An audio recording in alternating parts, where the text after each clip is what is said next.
Bum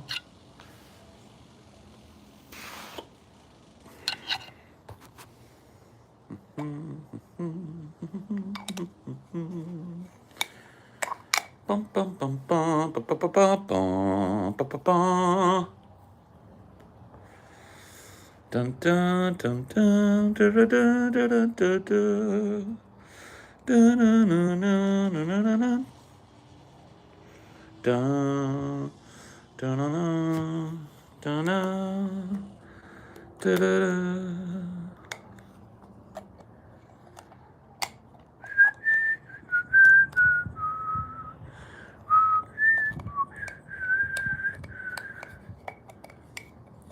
Bum bum bum bum bum bum bum.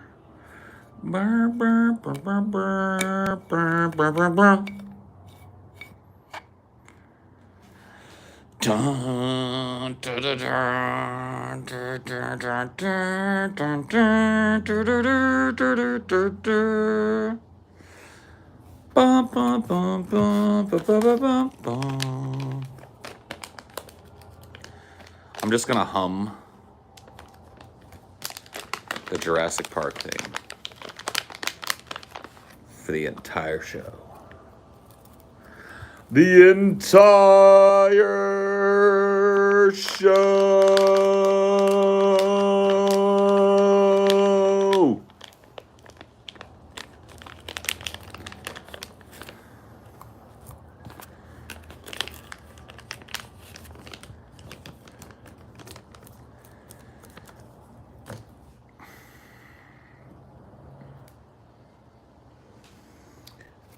Look out, it's time for Paul to hum for the entire show.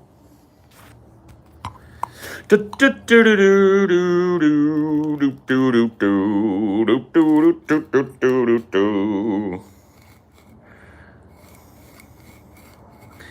to talk about the harm of assumptions founded on nothing but our perceived opinions of others, Paul? Sure.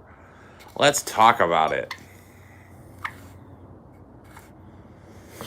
Bro, why can't you chat in here anymore?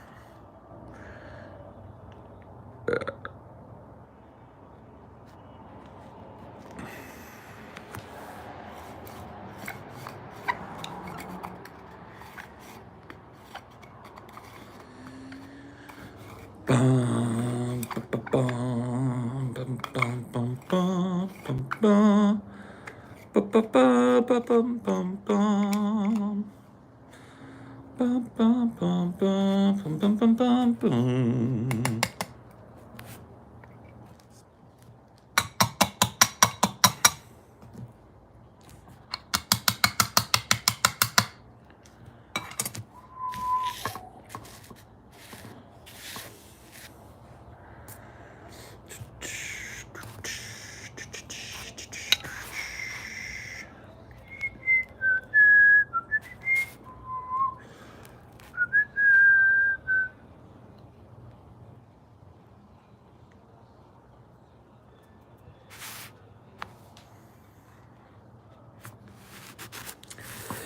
That sucks.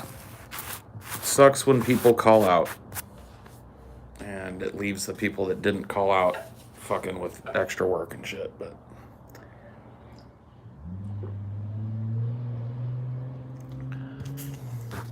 I am sure you will survive it.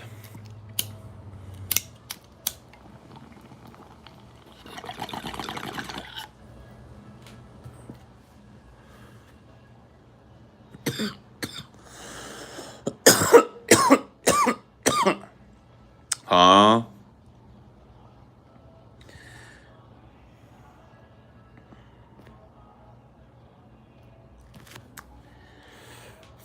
Yeah, I don't miss them days. I don't miss those days, I will tell you that much. The get up and cross my fingers and pray and hope that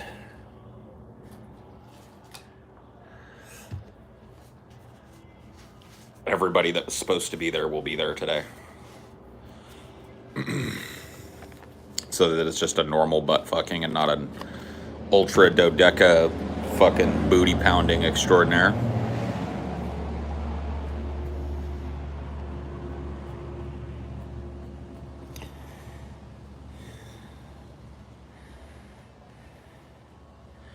Wow, that's deep, bro. That's real deep. Real deep.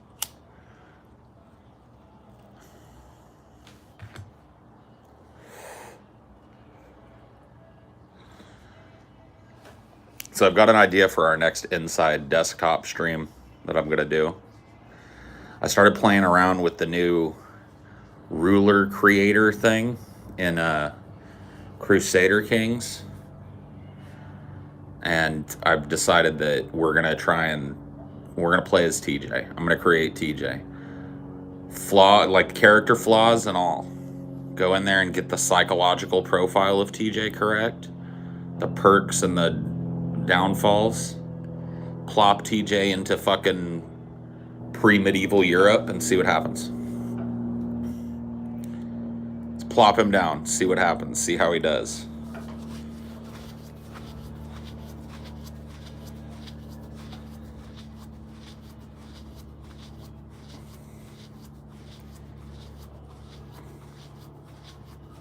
We have to make every decision as if we were TJ, though. We can't make the decisions based on what we think is best for the game. We've got to make the decisions based on if we were TJ and we were the Count or the Duke or whatever. You know? I try to make myself, so I picked, like depressive, paranoid. I gave myself like 1-star intelligence, you know what I mean? Depressive, paranoid, and I was like stubborn. And I gave myself like an intrigue focus. And it was pretty fun. I ended up kind of biting off more than I could chew in a war and getting stomped, but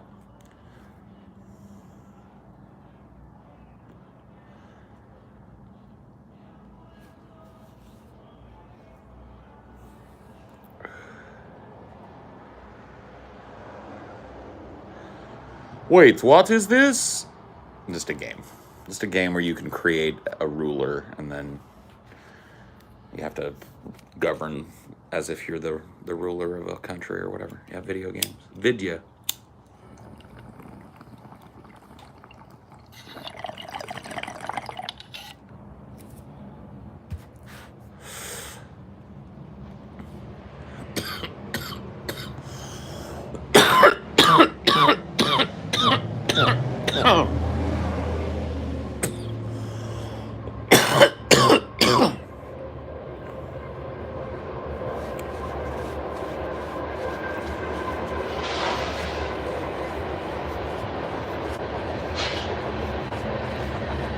Oh, man.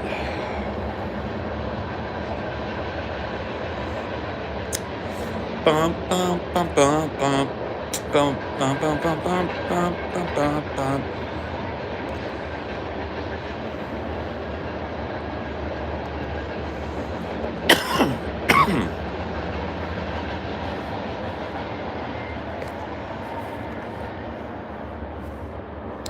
Oh.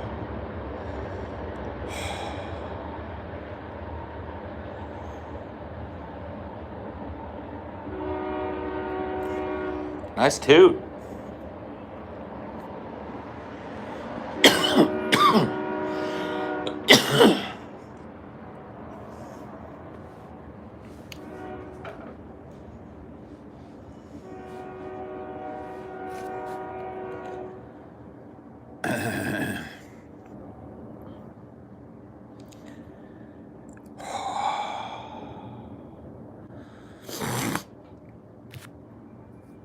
Yeah, it's an airplane.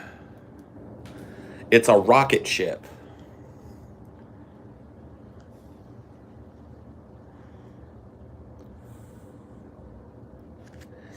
It's a rocket ship.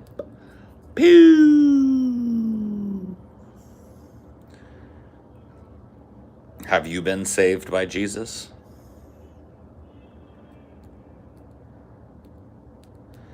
Meh. Notifications, schmotifications, dude. I've given up on the notifications for YouTube. Just let them sprinkle out as they will. Eventually there'll be a retinue of people here, and until then, well, what can we do? What can we do but soldier on and soldier forth? Sally forth with a grim determination.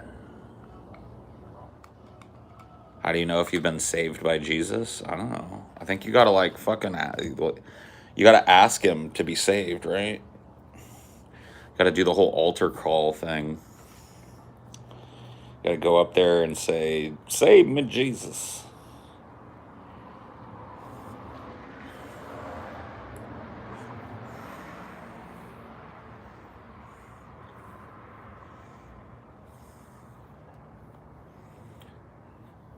Wow.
I'm pretty sure, yeah. I'm pretty sure like priests are mandatory reporters. But here's the problem. I'm not sure that the confession to the priest is admissible. I'm not sure how that works. That's a good question. Say you're a priest, somebody comes in and say, "Father, forgive me for I have sinned. What have you done, my son? I kill people. Like, I've killed 3 people this week." I think that there is like a mandatory reporter thing, but maybe I'm wrong. Like, I don't think you can fucking like, I don't think you can keep that secret for somebody. You know what I mean? Like, if it's like infidelity or something where there's no actual crime being committed, that's one thing. But like, if somebody comes in and they're telling you like, "Hey, I'm killing people. I'm running around and I'm killing people."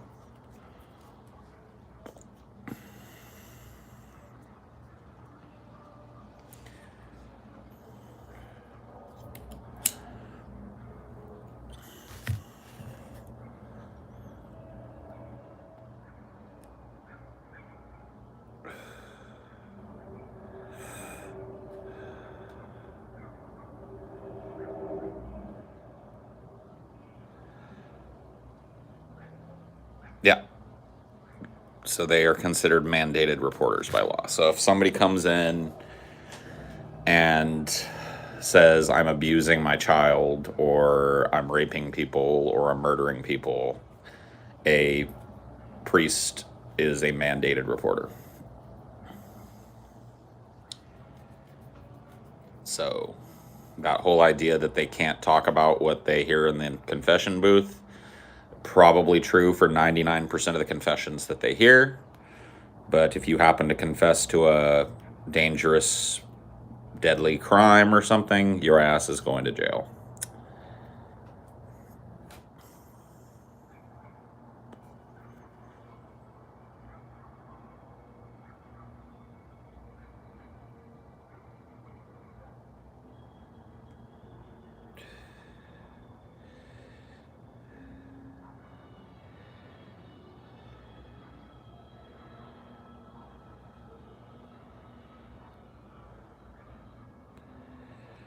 Isn't confession anonymous? No. It's one way anonymous. You don't get to see your confessor, but they can see you.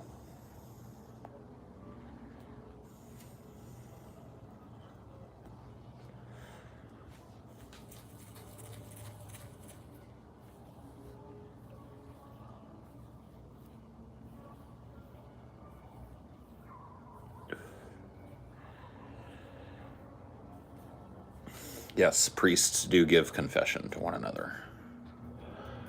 Catholic priests take part in every part of the ritual of Catholicism that Catholic parishioners do.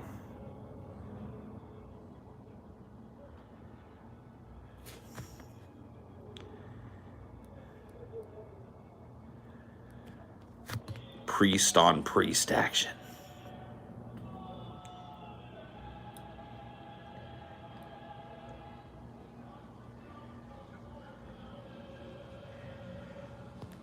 Damn. That's a corrido.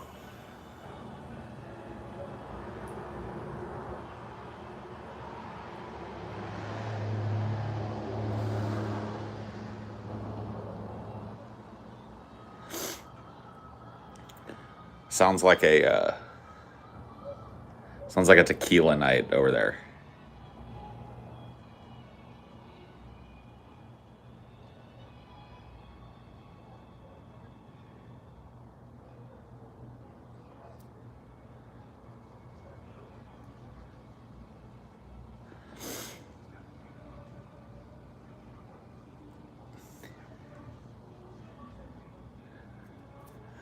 I don't know. Makes me happy. I like that. I like the pace of that music.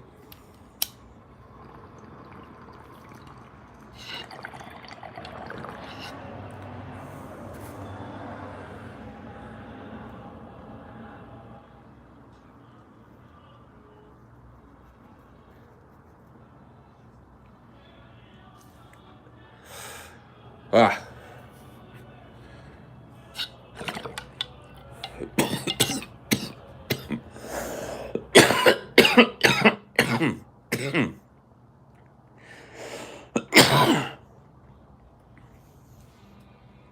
Do you keep up much with TJ? I haven't watched in several years. Yeah.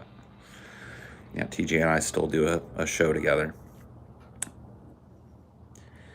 Priests were probably telling everyone secrets back when the church played a bigger role in the leadership of the community.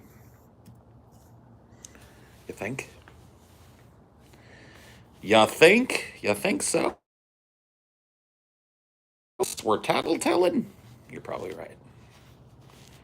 You are probably correct.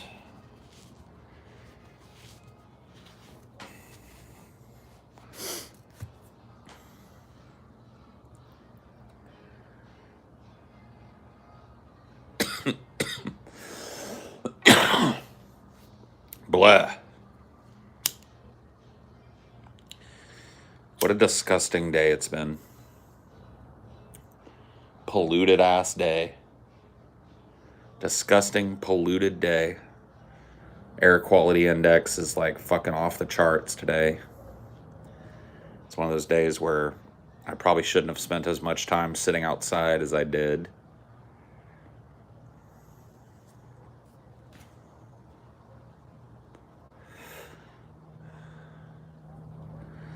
You fed a deer? Oh boy.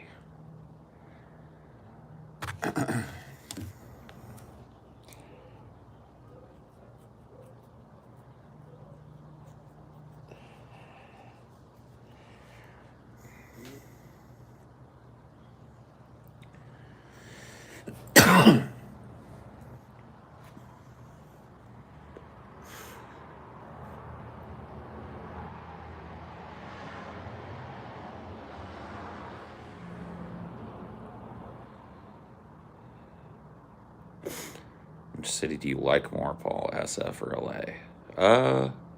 That's a tough question. I think probably Los Angeles, but only just.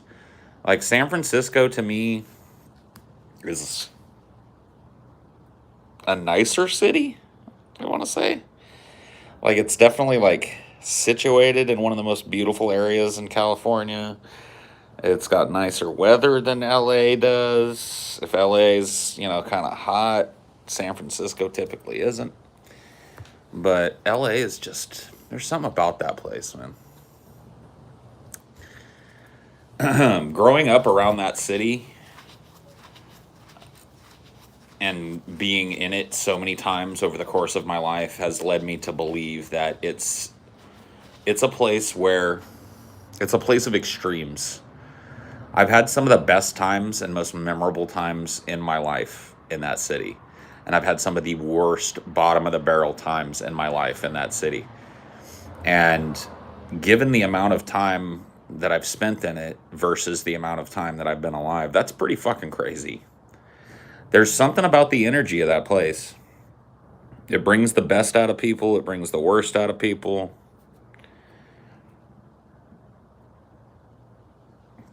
See, I'm a firm believer. My dad taught me this when I was younger, and I believe he's correct, that cities have a character to them. He explained this to me when we were on a trip together back east, and we were driving from Pittsburgh to New York City. And he was explaining to me how every city has a character.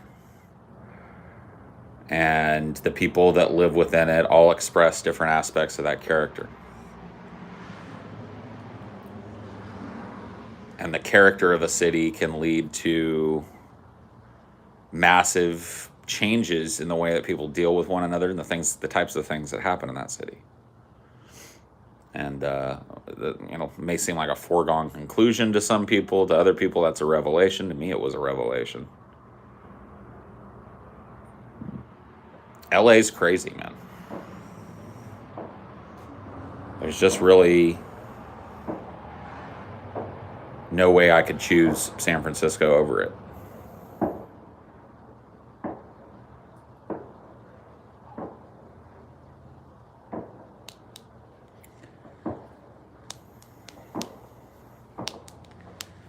Well, the city and the culture of the city enforces a character, a certain type of character on people. And there's different expressions of personality within that character, but there is definitely a living, breathing psyche to a city that's made up of, just kind of the amalgamation of all the other psyches that live there.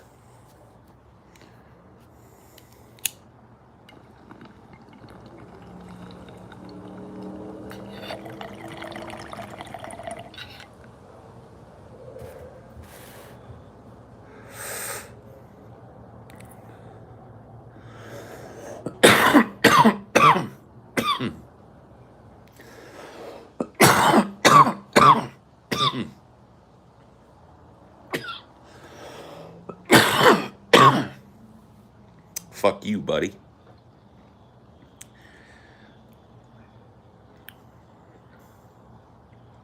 That's the personality of Los Angeles.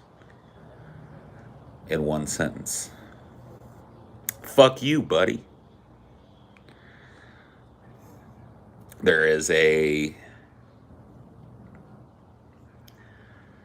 streak of major self-determinism in the LA character. And there is a streak of fake politeness in the LA character.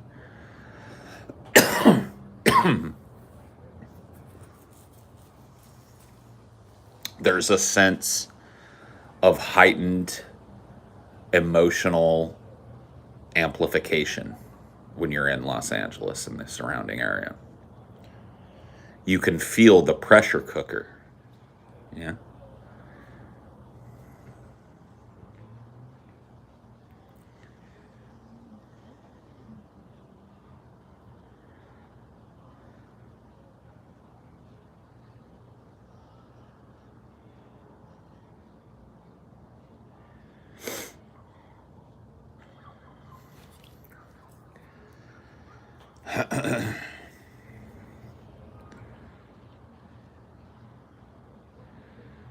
Infamous for a number of things, but among them, yes, it's superficiality.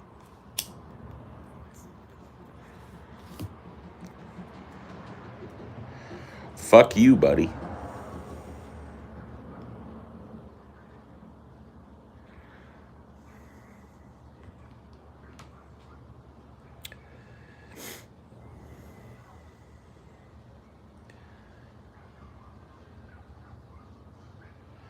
Fuck you, buddy.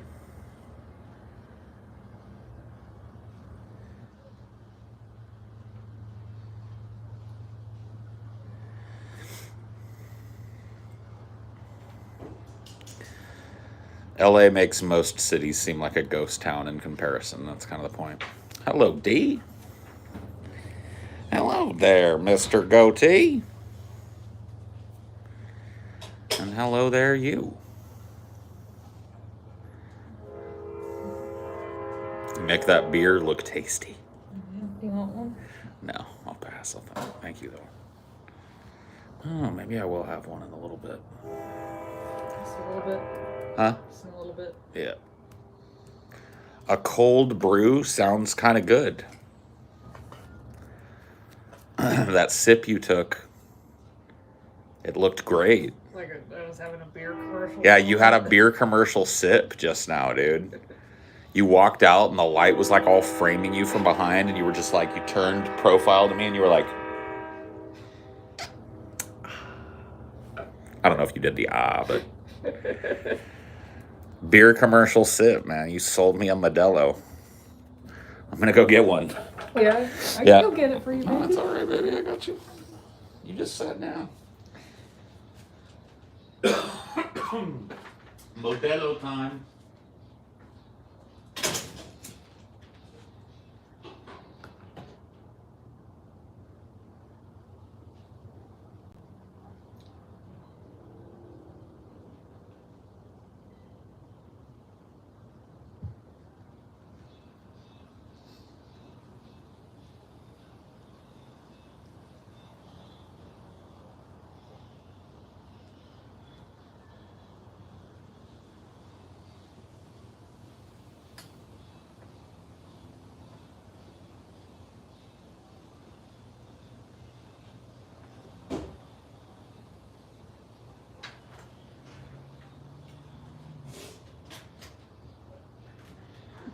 Just for the taste of it.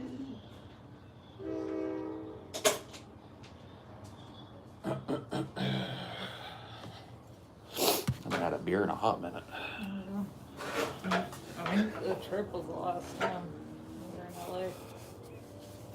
Where did I have a beer in LA? Mini Make Burgers. Oh yeah, that's right. I did have a beer. Man, those burgers were banging. Yeah. You guys didn't get to see it, but while we were all at the Airbnb in LA, there was like a little Weber grill there with some briquettes. I got those motherfuckers going. And I made some burgers for everybody in the house. They were fucking crazy good. Crazy good. But fucking TJ had to get the tiniest burger buns in the world. TJ literally got the smallest burger buns I've ever seen in my life. But it worked. Whatever. That worked out.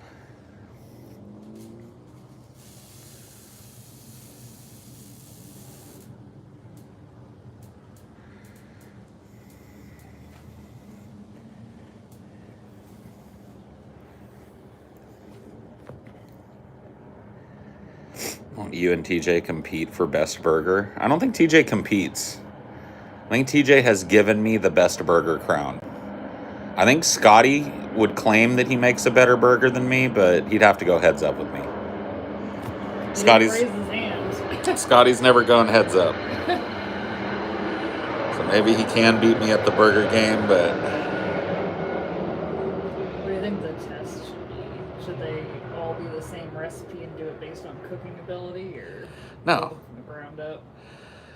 I think the test, the ultimate test of like, can you make a decent burger, is to just let you make a burger, let both people make the burger, and then do a blind taste test. Just like have some, disinterested third party who's just there to eat a burger.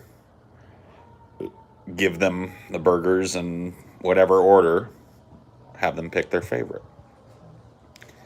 You really want to make it like good. Order a burger from like a takeout place and cut that in half and put it on the plate and say, here's number 3. Yeah. You know what I mean? But that's how you find out. Yeah, I'm not like braggadocious about what I cook, but I'm good at like grilling. I've always been good at like I think it's pretty fucking simple. Meat. Grilling some meat.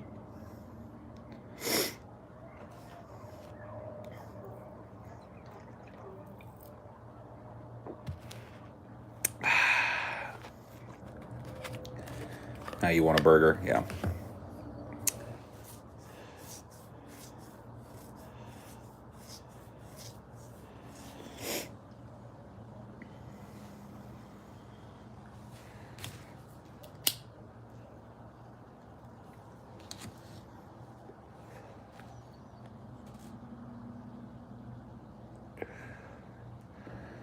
When I say the top positives about your time when you lived in Washington State, the top positives.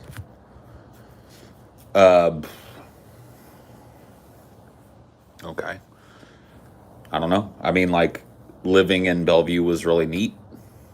Like, I've talked about that before. Just like living in a really well designed city with really well designed public transport and designed to be functional for like the people that lived there. Being able to walk to 100 different restaurants, maybe not 100, but you get my drift. From my area in Bellevue, within a mile of me, there were probably like 50 distinct, unique restaurants. Anything that you could want to buy, I could walk to it. I could take a 30-minute bus that ran all day, every 20 minutes to Seattle. And then once I was in Seattle, the bus pulled right into the underground terminal that the train, like the underground train in Seattle starts at. So you could get right off your bus, hop a train, get off wherever you want in Seattle, and walk in Seattle as well. So what I used to do is I would just, when I got dropped off at the train station, I would hop on, like whatever it was, the little westbound fucking trolley thing that would take me to Pike Place a lot. Drop me right there. And then when I was done, I'd take that back to the train, hop back on the bus, and go back home. Easy peasy. It was cheap as fuck. It was quick as fuck. Like, just being able to get to everything so easily, I think, was probably the most positive thing about living in that area. Do you think it made you go out more, like, because you didn't have to drive anywhere? Yeah. Like, for example, and because it was so, like, it had something for everybody. I was such a night owl. Still am. But I would do a lot of the work that I had to do for DP late at night, prepping the show for the next day and blah, blah, blah. Get all that done late at night. And then when I was done, I would walk down to this place called 13 Coins, which was, I don't know, half a mile away from the studio or something, real easy, like, walk. And then I'd walk down there in the middle of the night, and they'd always have, like, a place for me to sit and get, like, some breakfast or whatever it was I was feeling like eating. So being able to go out without having to drive all over the place, worry about parking and worry about this, that, and the other thing, that was definitely a plus.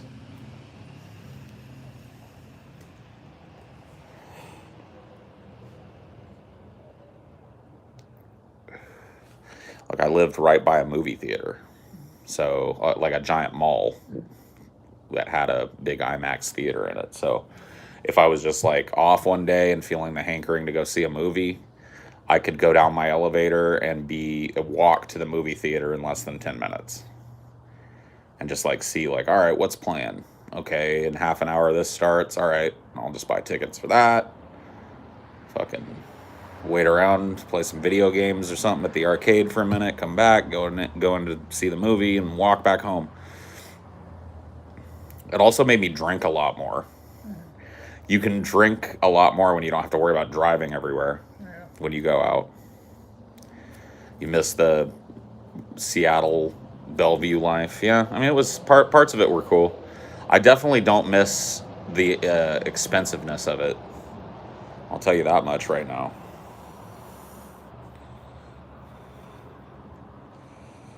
That shit I can do without. I would say like 80% of my paycheck went to just rent, which is like, you shouldn't be doing that. If you're paying 80% of your paycheck just to cover your rent, you're in a bad way. That's what I had to do.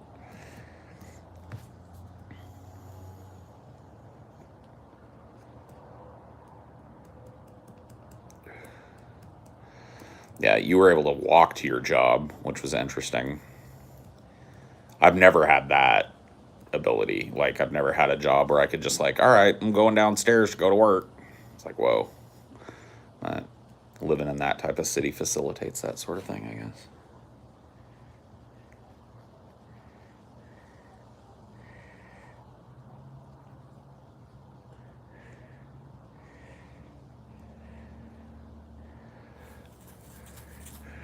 Well, I lived in the same building. I walk to mine now.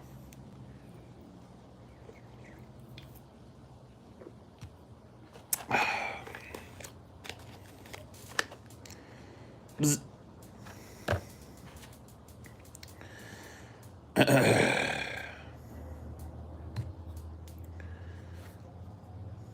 The weather, too.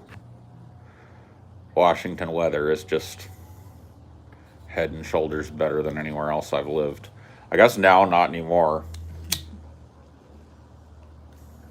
Now you need some AC. Yeah, I can't even imagine living where we lived back in 2016, 2017, but it being 110 degrees outside. That doesn't even fucking compute.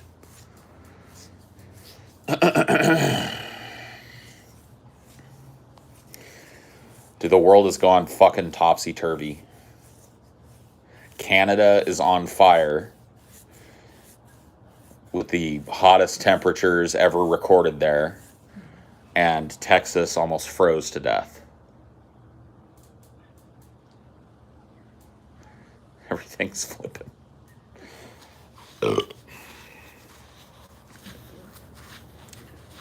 What if, like, Louisiana went dry? How would that feel? Oh, Jesus. That place would be a fucking nightmare dry. It's a nightmare wet, but I don't know. It would just be muddy and gross and... No rain in Louisiana. Oh my God. Lake Pontchartrain would dry up. You'd be able to see just how tall the fucking causeway is and, like, not ever want to drive across it again. Did you see where they think the Atlantic Ocean current is shutting down? No, man. No. I haven't doom spiraled on that yet.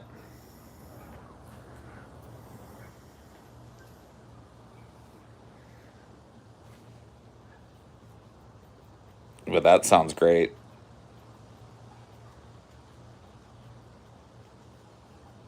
I mean, it sounds like something you don't need.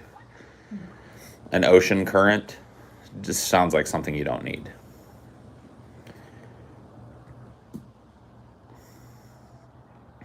It has been non-traditionally, we've had, like, in the area that I'm in now, what they call mild summers the last 2 summers. And I'm hoping for another one this year. I'm hoping that summer starts to end towards the end of this month, because it's either that or it goes through till, like, October.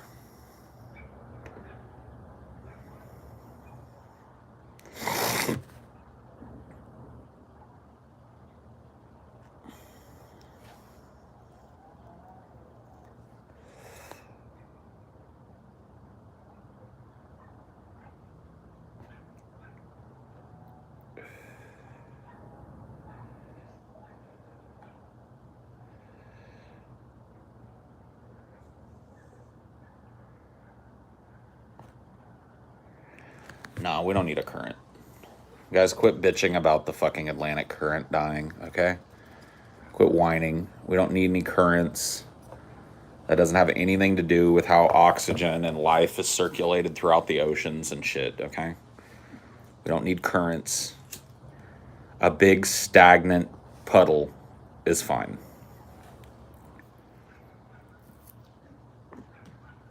A disgusting plastic-filled stagnant puddle.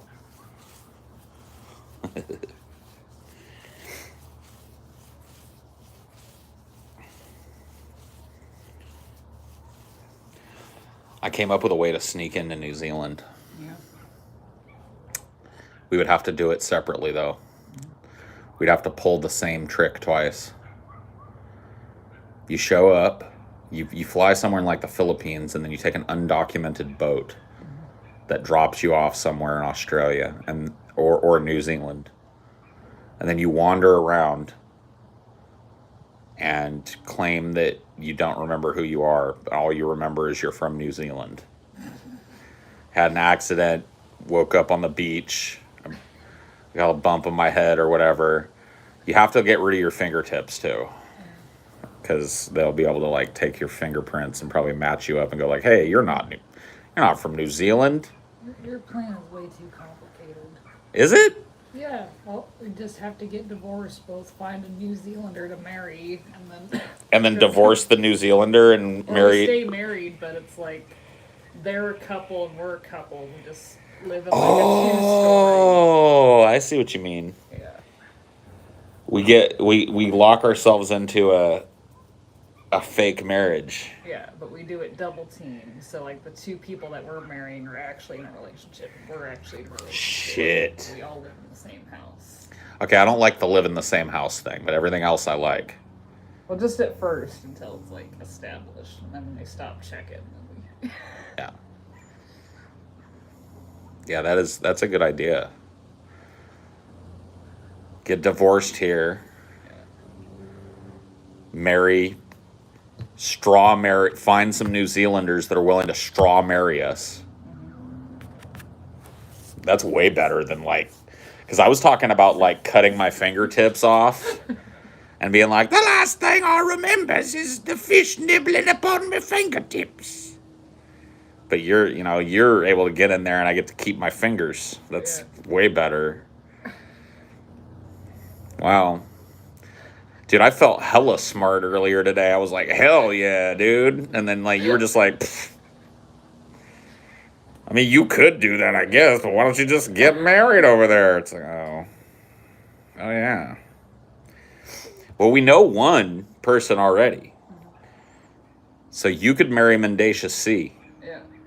And then Mendacious C's got to find some chick that he's into to marry me, my big fat ass. And we have a fake ceremony over there. We do the whatever. I don't know how they get married in New Zealand. There it is. Well, there it is. We got an unmarried couple. Boom. All right. New Zealand, here we come. I'm divorcing you.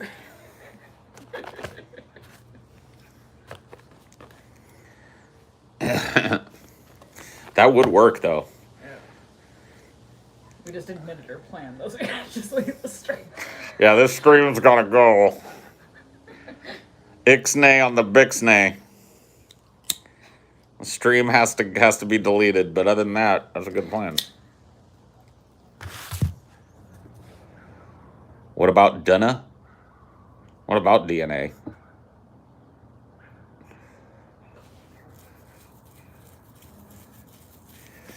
I mean, even if we did admit it, can they stop us? Does it matter what you get married for? Like, can they be like, you didn't get married for love? Saying specifically we're going to do it for that purpose would probably fuck us. Yeah, you're probably fucking right. God damn it. Always fucking everything up for myself.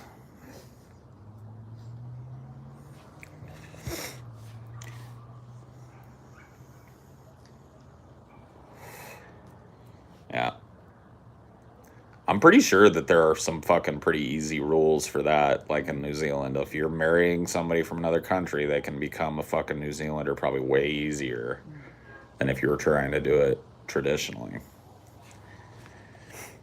There's legal disputes over polygamous setups.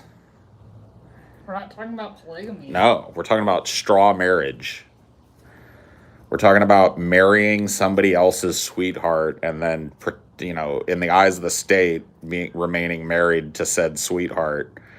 Maybe even just doing it that way until we establish full legal residency and then getting divorced and getting remarried.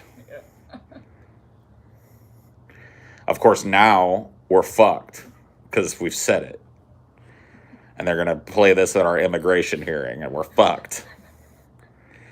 Be like, that's not me, Your Honor. That is my brother, fucking Luop.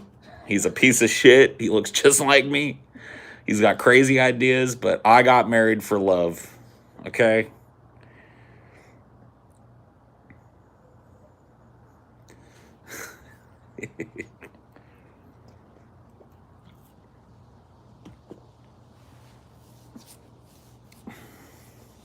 Fucking visiting Middle Earth. Dude, I see where the billionaires are going. I want to go there. They know something we don't. New Zealand is going to be like a fucking island utopia and shit at some point when the shit goes down. They're prepping for that. That's where the billionaires are all going. They're all going to fucking New Zealand. So I got to get over there somehow.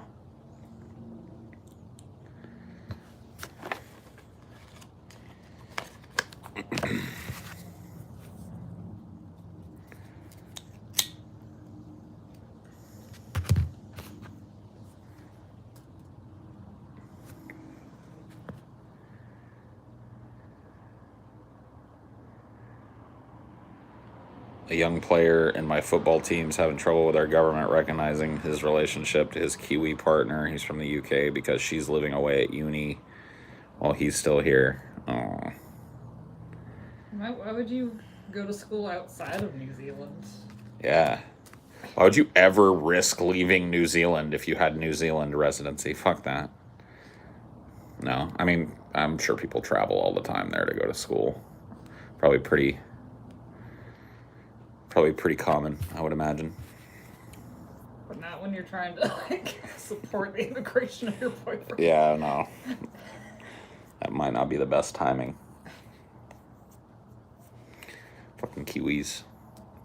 Just let us invade your island, god damn it.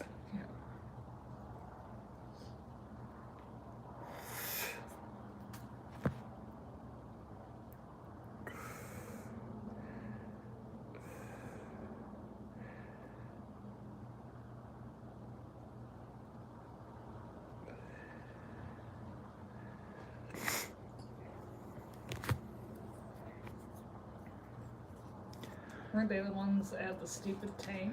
The Bob Simple tank, yeah. I'll drive a Bob Simple tank for you guys, okay? I'll man up. I'll jump in a Bob Simple. I don't give a shit. Death to the enemies of New Zealand and all that.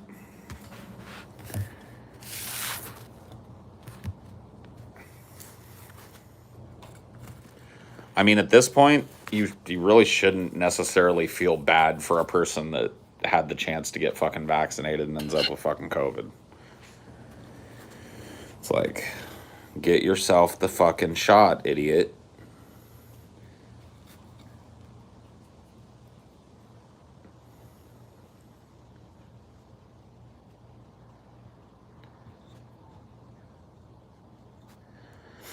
They're bragging about it now. It's just like, all right, buddy. And these people flip quicker than a pancake, too, when they get it. Oh, my God, she got that vaccine. So that's what it takes. It takes these motherfuckers getting hooked up to a ventilator and actually getting this illness to realize it's not a joke. I'm trying to think of the best approach. I think I've just gotten to the point. I've tried so many different kind of arguments. I'm just gonna call them pussies every time there's an anti-vaxxer. I'm just thinking, you're just a fucking pussy, man. Yeah. And then they'll say, you're the pussy because you just do whatever you're told. I'm the real man because I stand up for myself and my rights. No, you're just scared of the fucking needle. Bitch ass punk. I'm over arguing with them. You know where I stand. Psst. Hit these motherfuckers with a dart. Quick, clean, effective. Can do it from a drone. Let them go ape shit, fire fucking their guns off in the air and shit, and go arrest them for firing their guns off in the air. Even better. Dude, as soon as they opened up for both my age range and her age range, we were both on the fucking list and went down and got the shit. We didn't delay, we didn't fuck around, we just went and got it when we could. Like most fucking people.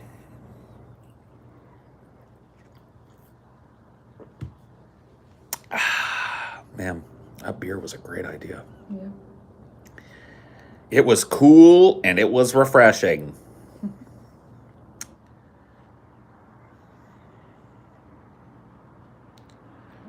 I guess it wasn't so bad we forgot to bring that whole case to your mom's house. Yeah. So now we have a case too. True.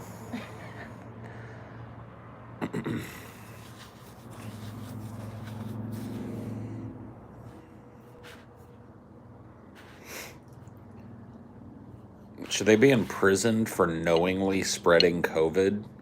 Yes, but only for as long as it takes to get them vaccinated. Like, they should literally just be picked up off the street. Like, it would be super simple to do this. I know the DART thing probably isn't going to happen, but here's how you would do it, right? Here's what I envision. Call me a fucking authoritarian if you want. There's already a roll of people that are vaccinated in every state. My name is on it. Amelia's name is on it. If you've gotten a shot, your name is on the fucking rolls. Okay? The state knows you're vaccinated. If your name isn't on those rolls, I envision that you get a notice in the mail. You have 2 weeks in order to secure your vaccination. Here are the list of sites in your area that are giving out free vaccinations. Got 2 weeks elapses. You get another notice in the mail.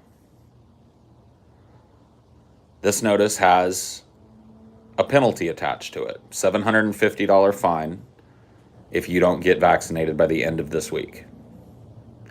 If you ignore that notice, then your name goes on the arrest on site list. And instead of coming to your house and knocking on your door so that you can play patriot and pull your gun, just wait until you're driving around. Pull your ass over, hook you up, throw you in the back of the paddy wagon with a bunch of other COVID monkeys, take you down to the fucking jail, put you in a cell, give you your shot, let you sit there for 2 weeks until you can get your second shot, then give you your second shot. When you got that done, release you. Or you could just give them the J&J and then send them on their Yeah. way. Give them the Johnson & Johnson, whatever it is. I'd rather they have the more immunity shot, though. Yeah. Let's give them the best shot.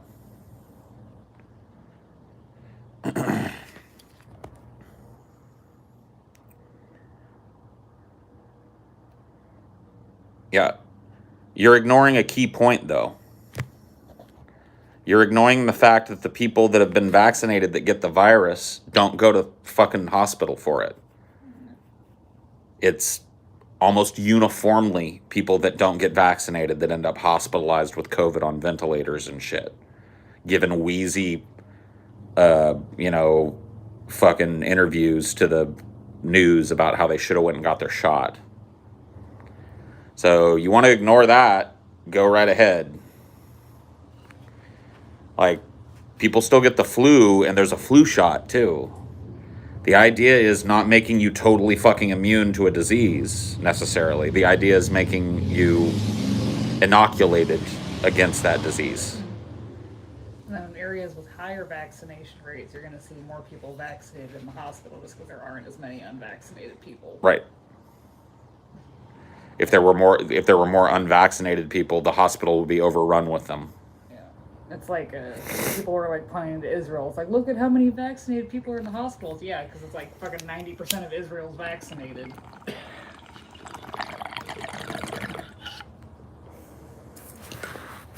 Oh yeah, dude. They would immediately have a multi-platinum hit TV show on their hands if they started like Vax Police. Because these people got to leave their fucking houses at some point. They got jobs. They got to go shopping and shit. Just pick them up. Wait till they're come bumbling out of Walmart and 3 agents walk up on them. One of them zip ties them up, throws them in the paddy wagon, and just document their whole fucking journey all the way through jail.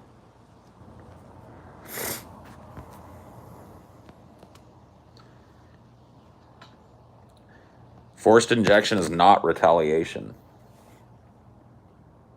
Forced injection at this point is getting herd immunity established against a deadly disease. Period. You can fucking LARP your freedom all day. LARP it up. But people like me are done with your LARPing. We're done with your freedom LARP. We're ready to actually show you what authoritarianism looks like so that the next time you have the opportunity to do what's right for your community, you don't have to be dragged to it like a baby in a diaper. Or maybe you do. But it establishes a precedent.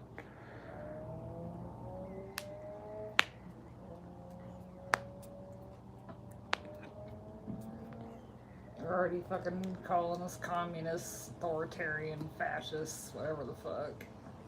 Call me whatever you want. When it comes to this shit, call me whatever you want, dude.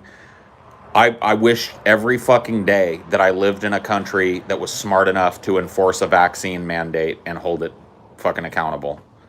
Because those countries are functionally going back to normal. And America is on the cusp of a new round of fucking lockdowns and mask mandates and shit. So at this point, over a year after this pandemic started, I'm done fucking arguing with you people. You people have already, your argument makes absolutely no sense. And I'm done fucking engaging in it. Now I'm just going to advocate for the cops to come and pick you up and give it to you. And then you can fucking whine and cry and go home and protest and bitch about it and create a vlog about it or whatever. Become an insanely popular parlor poster or whatever the fuck is in your future for it. At least droplets of fucking liquid death won't be flying into the air, infecting everybody around you afterwards. That's it. That's it.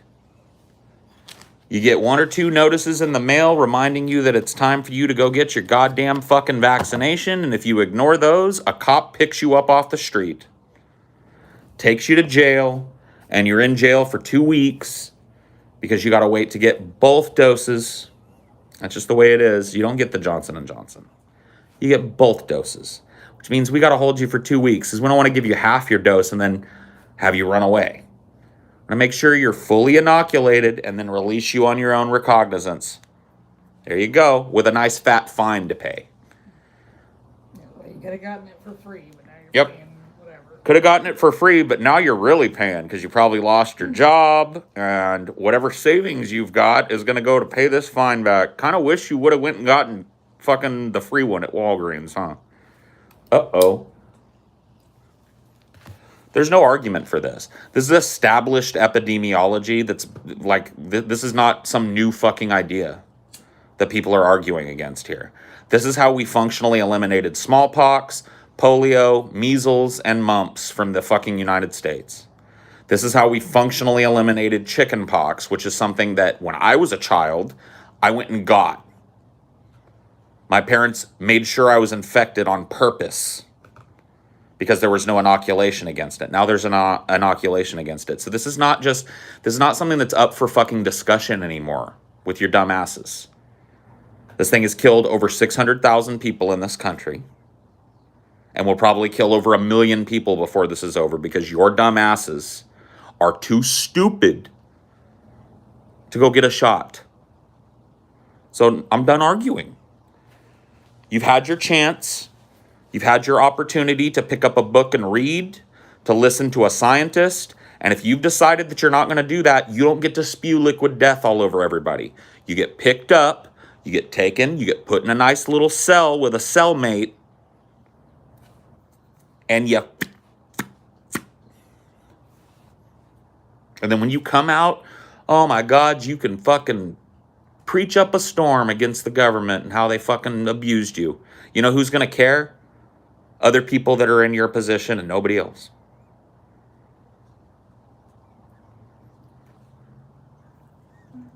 It's like, I got vaccinated against whooping cough, and I got it because one of my dumbass teachers didn't vaccinate his dumbass kids. Yep.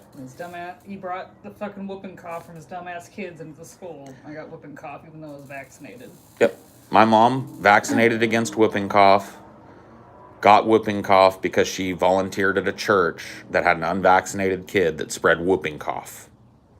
And my mom still, to this day, has fucking breathing problems because she had whooping cough for like 8 months. So, done arguing. There's no argument to be made. Any fucking silly personal freedom argument that you make is defeated by fucking 150 years of epidemiology. This is just well known. When there is a vaccine, you have to reach functional herd immunity, otherwise people drop dead. And your ass doesn't get to be fucking Mr. Freedom Fighter over that. You want to be a freedom fighter? Go travel to another country. You think it's authoritarian for America to mandate a vaccine? Go see how long you're allowed to remain unvaccinated in some other fucking country. Let's flip the script on you. A lot of these people are the love it or leave it type of people. Well, love it or leave it, motherfuckers. Either go get inoculated so you're not infecting everybody around you with a deadly virus, or get the fuck out and see if somebody somewhere else wants to put up with your dumb hillbilly ass. The answer is going to be nobody. Round them up, get them inoculated, dump them on the street with a fine. Next time one of these comes around, you know what the sad thing is? I'm talking about the functional process for somebody who just absolutely refuses. All you would have to do is threaten this. And I'd say between 80 and 90% of people who are unvaccinated would be lined up. You gotta make like 10 prominent examples. Yep. The vague insinuation of this is all it takes. These people will fold like a fucking accordion at the vague insinuation of a mandate. So just do it. Just do it. That's all they're waiting for, is to be told that they have to. And then they'll protest all the way down there doing it. And they'll get it done. And then the few that don't, make a big fuss about what you do to them.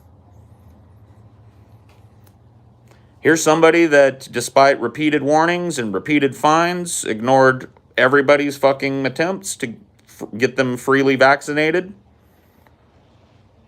So we're about to go pick him up. Here he is, pulling into a gas station. All right, sir, go ahead and put your hands behind your back. You're under arrest. Throw him in a paddy wagon. Take him to jail. As they're walking into their fucking job. Make Yep. Their coworkers see it. Yep. Be waiting in their job for them. Yeah. Go in there and wait in the lobby. When they come in for work, wrap them the fuck up. You're being taken to a facility to inoculate you against the COVID-19 virus.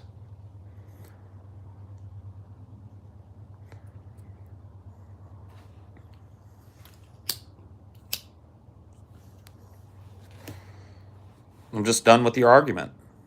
Done arguing with people. Imagine the Karen reactions. I don't give a fuck. Yeah, it'll be great. It'd be fucking fantastic. And the greatest thing about the Karen reactions would be, as they fucking screamed and cried and yelled about it, their spittle wouldn't be filled with COVID. It would be inoculated spittle. Yeah, cool. Like you said, great fucking TV. The camera's rolling. Yep. Call it Vax Cops or some shit.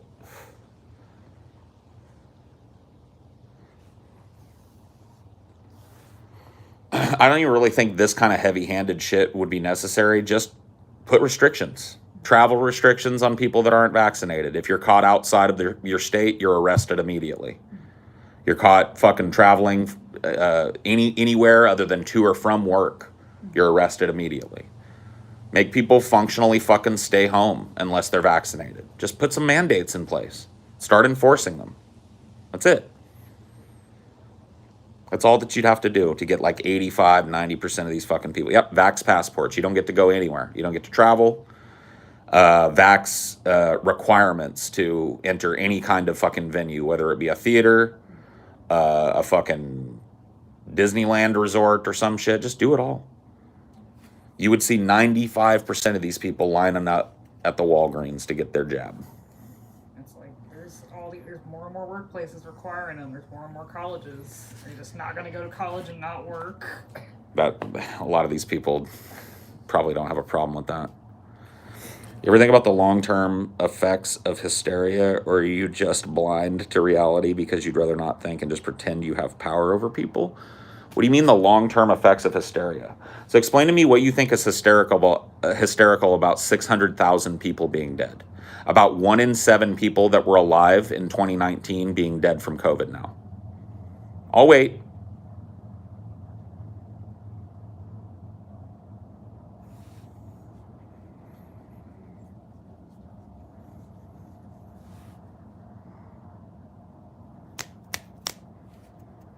What's hysterical about that? Because from where I stand, that's the deadliest pandemic in modern history. The deadliest pandemic since the Spanish flu. So, where's the hysteria? I'll wait. Seems to me the hysteria is coming out of you fucking anti-vax folks. You're the people that are looking hysterical, screaming your fucking heads off, refusing to wear masks in fucking public places, refusing to go down and get a simple fucking shot. That's starting to sound like hysteria. Huh.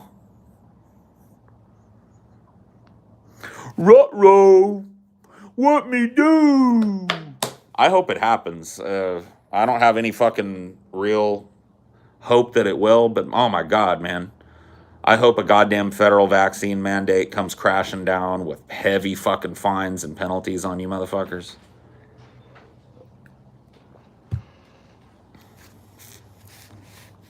Oh, thank you, baby.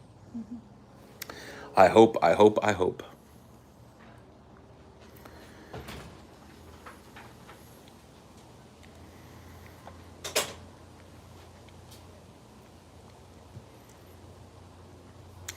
That's a big ass yikes, bro. Now, a big yikes is you sitting in the middle of the fucking deadliest pandemic in modern history, not having your fucking shot yet.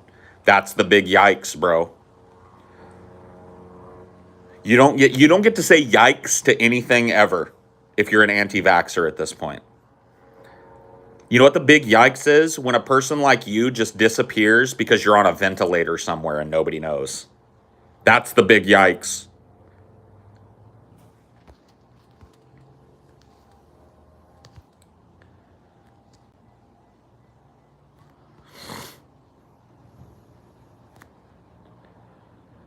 Oh my God. It were Obama, bro. Are you really gonna just go down to the fucking Walgreens and get your shot, you dumb motherfucker?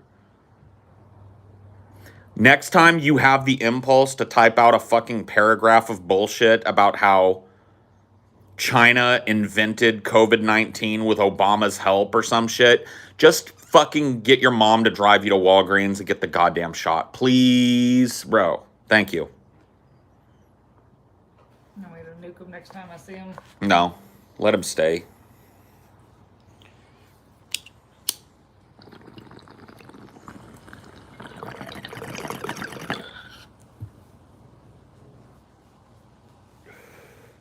There were some anti-mask protesters at City Hall in Kansas City. Should have all been arrested.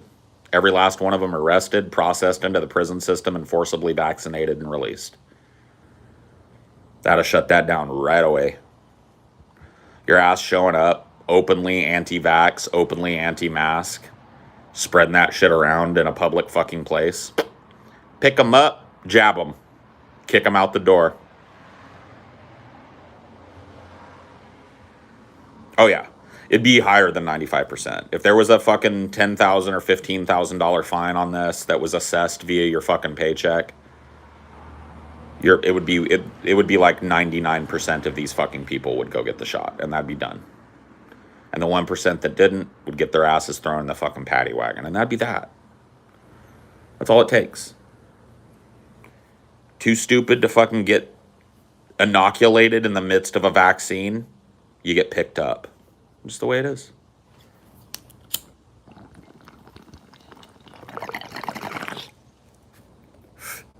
Well, in the Army and the DOD made the vaccine mandatory now, and I know a lot of soldiers in my company that are going to get out of the Army because of that. Good.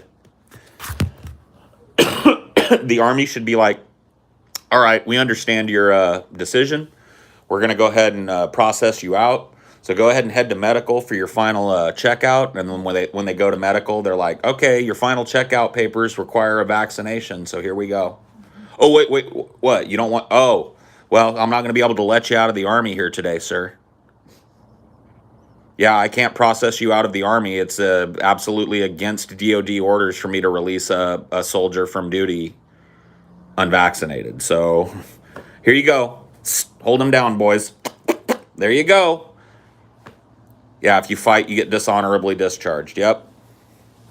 I'm fine with it.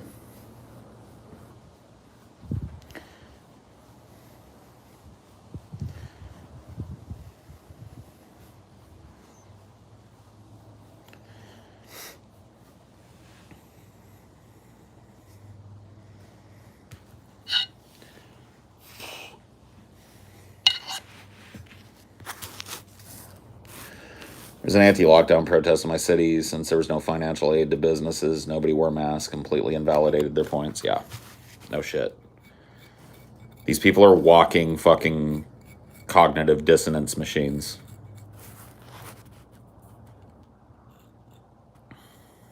No, never. Soldiers are vaccinated as part of their fucking basic training. They're given inoculations that the average citizen doesn't get against malaria and shit like that as part of their basic training. So just make that part of basic. Like, you don't even get your head shaved until you're jabbed.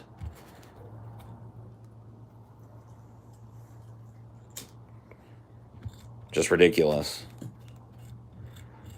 Yeah, let those, and there's no way they should let those motherfuckers out of their fucking duty honorably without the fucking shot.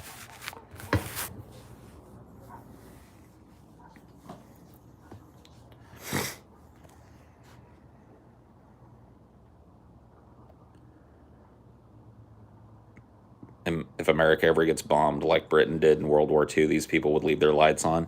A good portion of them would be too stupid to turn them off after being told.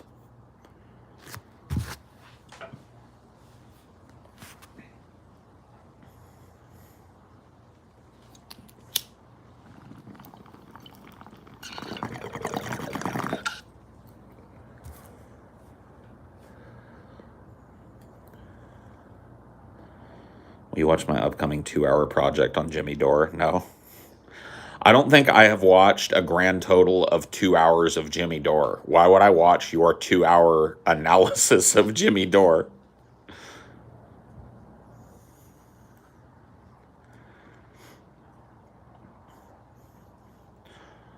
Yeah, you can go ahead and be a cuck and be afraid and turn off your lights, but I'm leaving on my lights.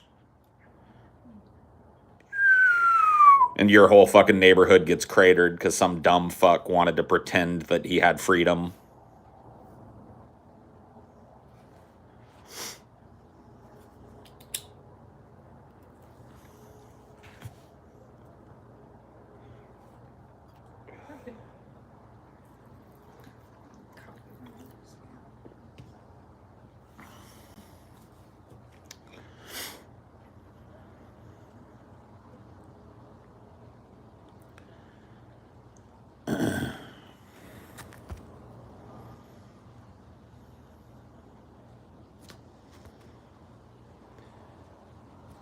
Rushmore, yeah, good movie.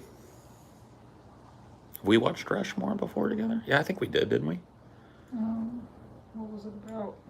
It's the kid that kid that does really bad at school because he has too many extracurricular activities. Oh, yeah. You did.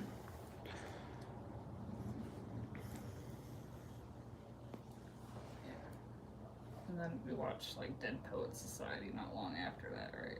Yeah, I think so. Confusing with the other fucking movie that Robin Williams did about a dad that lost his kid to autoerotic asphyxiation. Oh, yeah. What was that? Like, something dad. World's worst dad or some shit. Or world's greatest dad. He had to be a fucking English teacher in 2 separate movies. I think it's been more than that, because he was an English teacher in Good Will Hunting as well.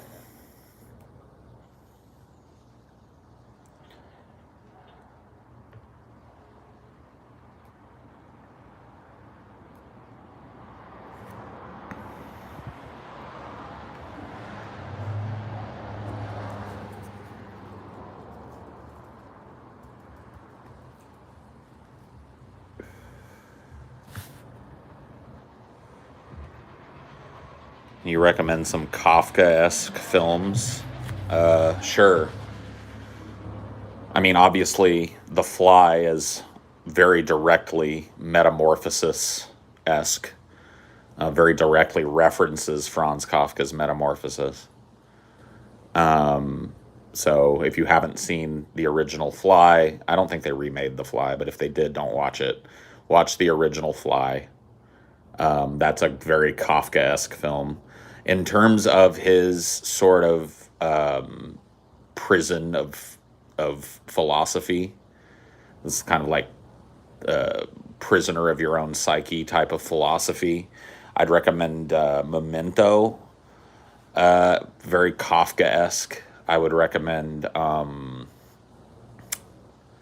if you've never seen the play Handler and you ever get the chance to see it, it's a really good, I mean, I know it's not a movie, but very Kafka-esque show that I was actually in, about a snake handling sect in the Ozark Mountains and a man's slow transformation into the very thing that his people believe brings them salvation. So he slowly starts to turn into a snake. Would you say In the Mouth of Madness is the same kind of like prison of your... Kinda. Not very Kafka-esque though, but I guess so. Yeah, there's like the transformation of human being into other, and the malleability of what humanity means, and the prison of your own psyche and that sort of thing. Yeah, I could say that there's some Kafka-esque stuff. I would say that Pontypool is Kafka-esque. We just watched that. A lot of David Lynch's movies explore the idea of metamorphosis, usually through dream logic.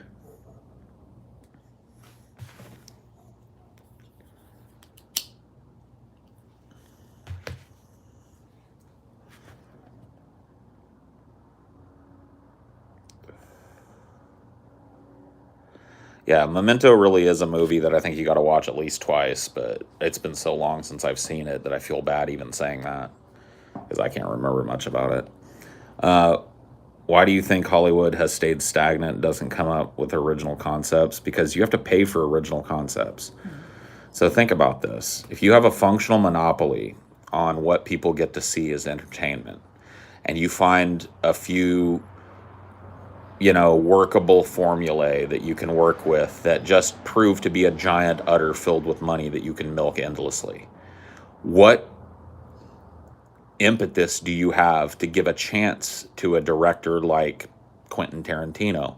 Quentin Tarantino is an example of somebody who got his start because a movie producer, in this case Harvey Weinstein, became aware of his work and decided to basically sponsor his career.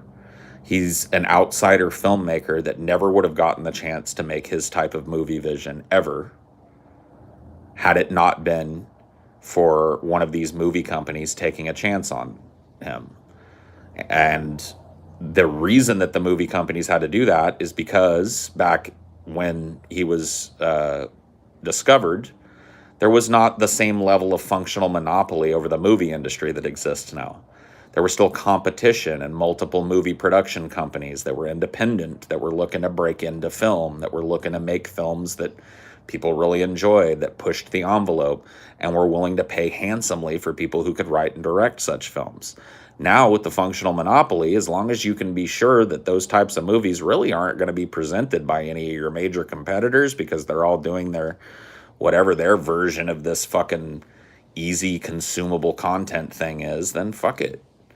Why pay visionaries big money to do risky movies?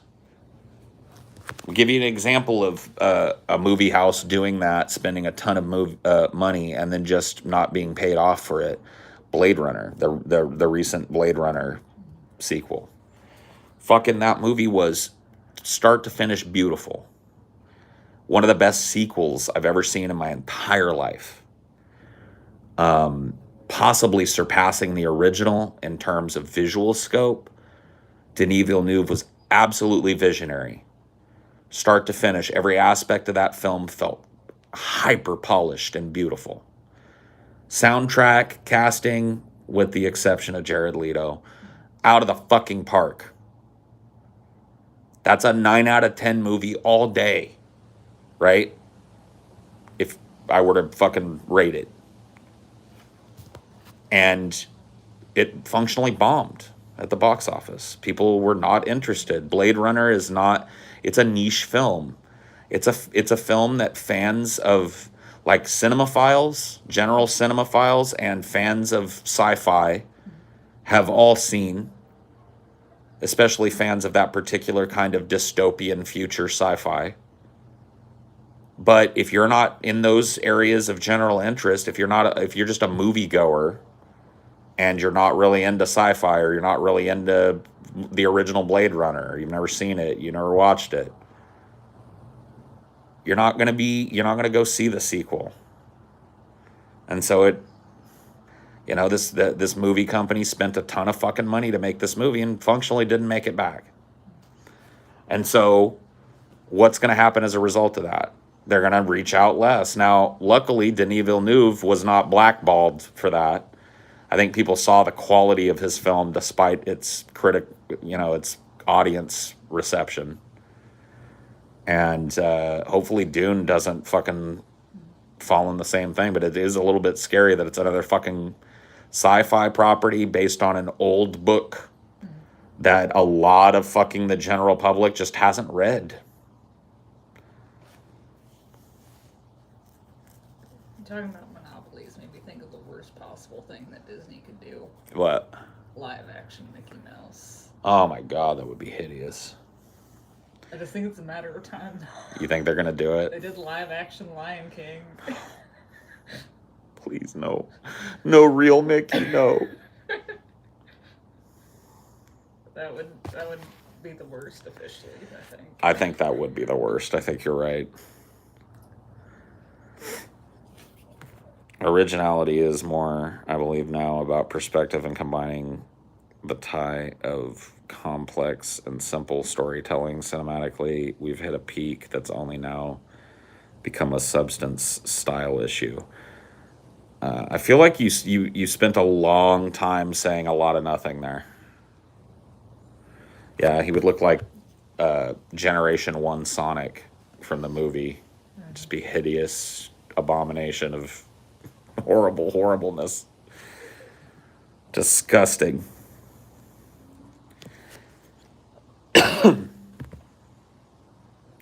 Is live action Mickey here with us now?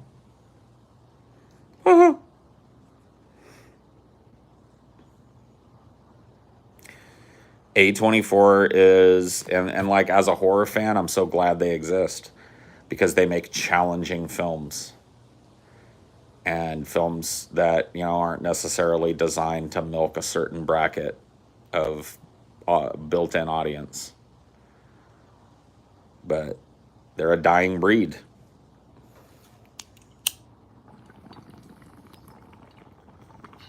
Watch Lamb. What? Think you're gonna watch Lamb? Yeah. I think so. I think I will. It looks like another one of those movies that kind of plays with the tropes of horror. It doesn't look like an incredibly dark movie. Yeah. Like, it doesn't use a lot of nighttime, dark environments, doesn't really rely on necessarily the same kind of tropes that your average movie does. We'll see. When was the actual last good horror movie? I mean, just good? There's been a lot of them, man. Horror's kind of gone through a renaissance in the last 10 years. I don't know if you've been paying attention, but... I bet Vivarium was a horror movie. Vivarium was pretty good. That was a horror movie. The recent Conjuring movie that came out, say what you want about it, was entertaining, as most of the Conjuring movies are. Quiet Place Part 2, that was good. Yep, Quiet Place 2. We went and saw that in the theater. That was really good. That's a horror flick. A24 puts out insane great horror films. So you got, fucking Midsummer. You got, what's that other one? Hereditary. Hereditary. Lighthouse. Lighthouse, right? I mean, just So if Witch. you're, yeah, The Witch, yep. If you're willing to look, there's tons and tons and tons of great horror that's been released in the last 10 years. If you're an actual fan of horror, it's a really good time to be a fan of horror. It's kind of like a resurgence of the 70s and 80s in the last 10 years. And here's hoping that we just got through the 70s and we're going to hit up some 80s, because the 70s were these very artistically shot, grim, slow burn horror movies like Rosemary's Baby and The Omen. And then the 80s saw this absolutely wonderful explosion of schlock horror and mockumentary horror and comedy horror and serial comic horror and bombastic action horror and really, really great practical effects horror and gore, centric horror. And just all of this wonderful stuff happened in the 80s in the horror genre. So what I'm really hoping is what we're seeing now, because it really does feel like that. These A24 films feel like Rosemary's Baby to me in terms of their pacing and their plot style. They feel like The Omen to me in terms of their pacing and their plot style and their use of targeted psychological horror. And if I'm right about this era of horror leading to a huge uptick in horror as a genre, then we're going to get a lot of really fun movies.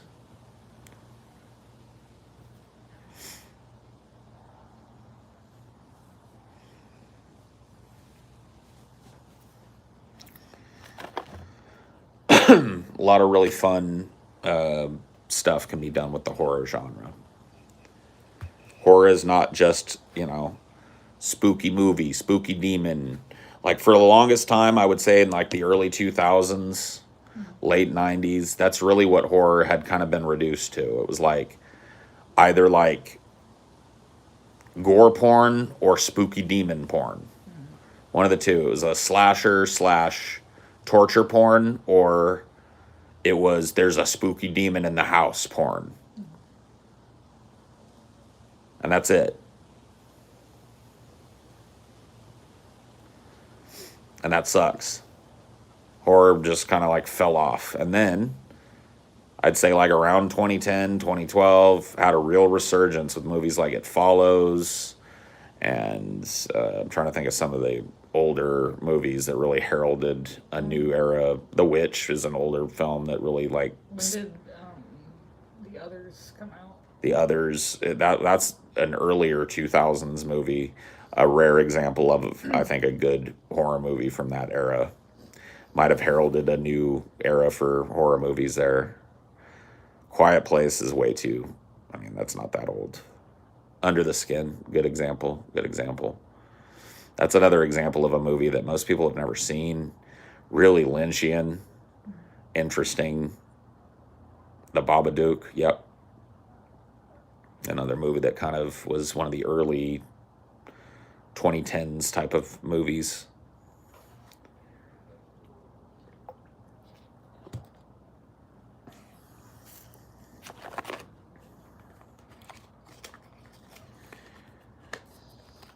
Would I count the Purge series as horror? I haven't seen a Purge film yet. They're... Would you say it's a horror movie? Yeah, they're definitely horror movies. All right. Just, Like, I finished all the ones that I watched, but... I've never seen one yet. You also haven't seen any Hostels either. That's true. I've never seen any of the Hostel movies. But they're like kind of just like slasher, but it's just people. Right.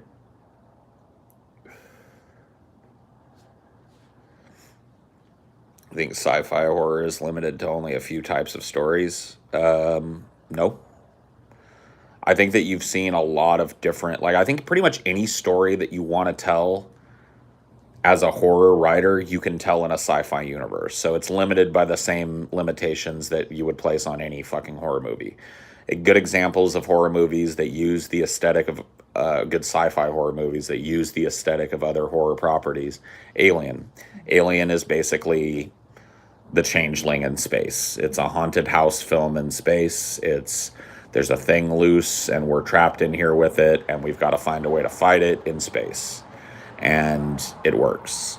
Another good example of that would be Event Horizon. Event Horizon is Lovecraftian horror in space.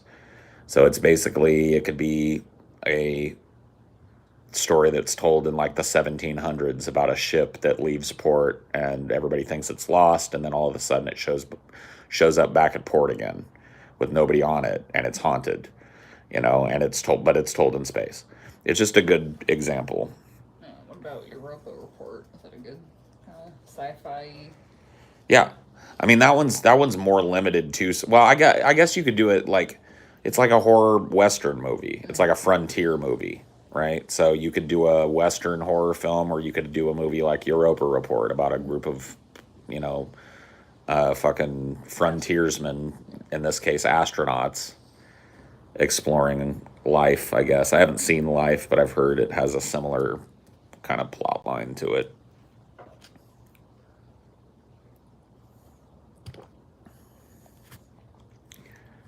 I think we're going to get more sci-fi horror. The 80s were so fertile with it. And the 90s too, to be honest with you. Moon. Moon is a good psychological horror movie set in a space setting.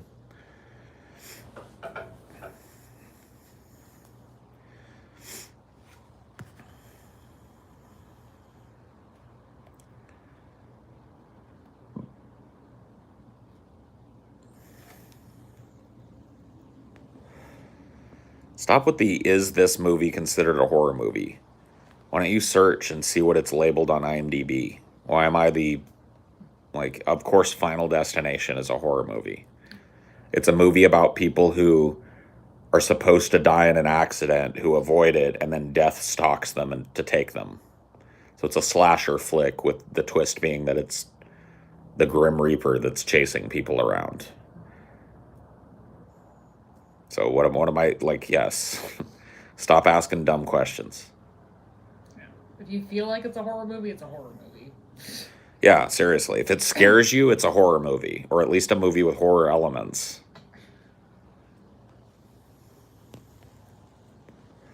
Yes, Paul, supreme gatekeeper of everything that is horror.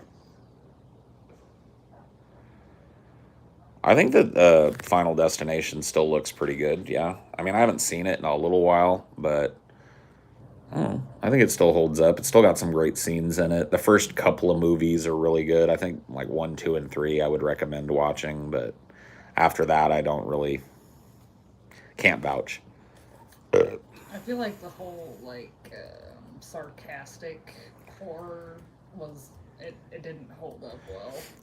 What's an example? Like a Sharknado or like a Cabin in the Woods. I feel like that's not something that could be done multiple times. Yeah, well, yeah. I mean, like a movie like Cabin in the Woods, you can only pull that trick one time, right? It's a great trick. But I don't know. You've never seen Evil Dead, right?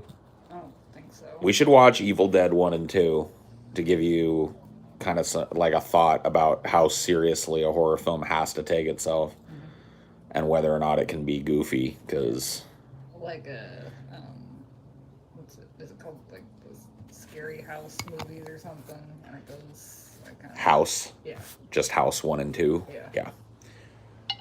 There's that. There's Killer Clowns from Outer Space. That's another movie that manages, I think, to be genuinely scary while being insanely goofy. The Blob is another movie that manages to walk that line of goofiness. And I'm thinking of the scary movies.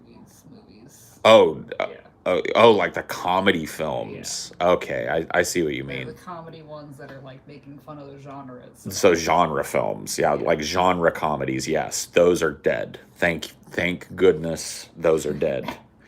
Those should be dead for another 20, 30 years. Like, it might be fun the first couple times, but then it just gets... Right. See, I thought you were talking about, like, comedy horror type of shit, like Creep Show and... No. You were talking about, like, the movies that are intentionally being parodies of... Yeah. Yeah, no. Thank goodness those are gone. Scary movie, disaster movie, not another teen movie. What else were there? Hood movie. Don't be a menace while drinking your juice in the hood or whatever. Don't be a menace to South Central. That's actually a good. I like that movie, but it is that same thing. It's a fucking date movie. Yeah. Ugh. Man, they just go on and on, don't they? They made a ton of them. Yeah, it's like, oh, horror's taken a downslide, so we're just all gonna parody it. Like, it's gonna be better if we all parody it. Yeah. I think that they played a part in the downslide of horror movies, but those types of movies were made because horror became very formulaic.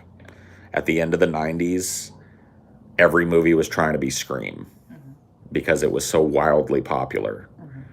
And so those movies were like the scary movies, at least at the beginning, were made to make fun of the Scream franchise, which is just filled with kind of like silly horror tropes. But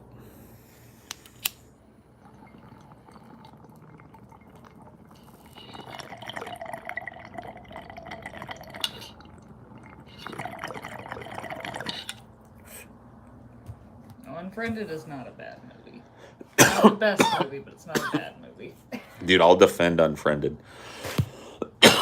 It's definitely not the greatest film ever made, but I've never seen a horror movie like it. I defy you to find a horror movie that's anything like it.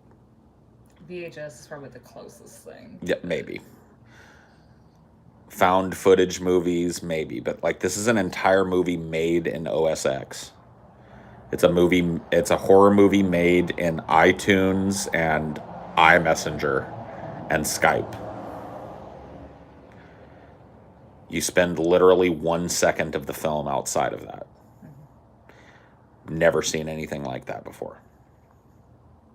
It blew me away the first time I watched it. I remember and I think one of the reasons it blew me away because at the time that I saw it, I spent every hour of every day buried in OS X. OS 9 and OS 10 were my nightmare. I spent part of my job was supporting them across multiple different fucking devices.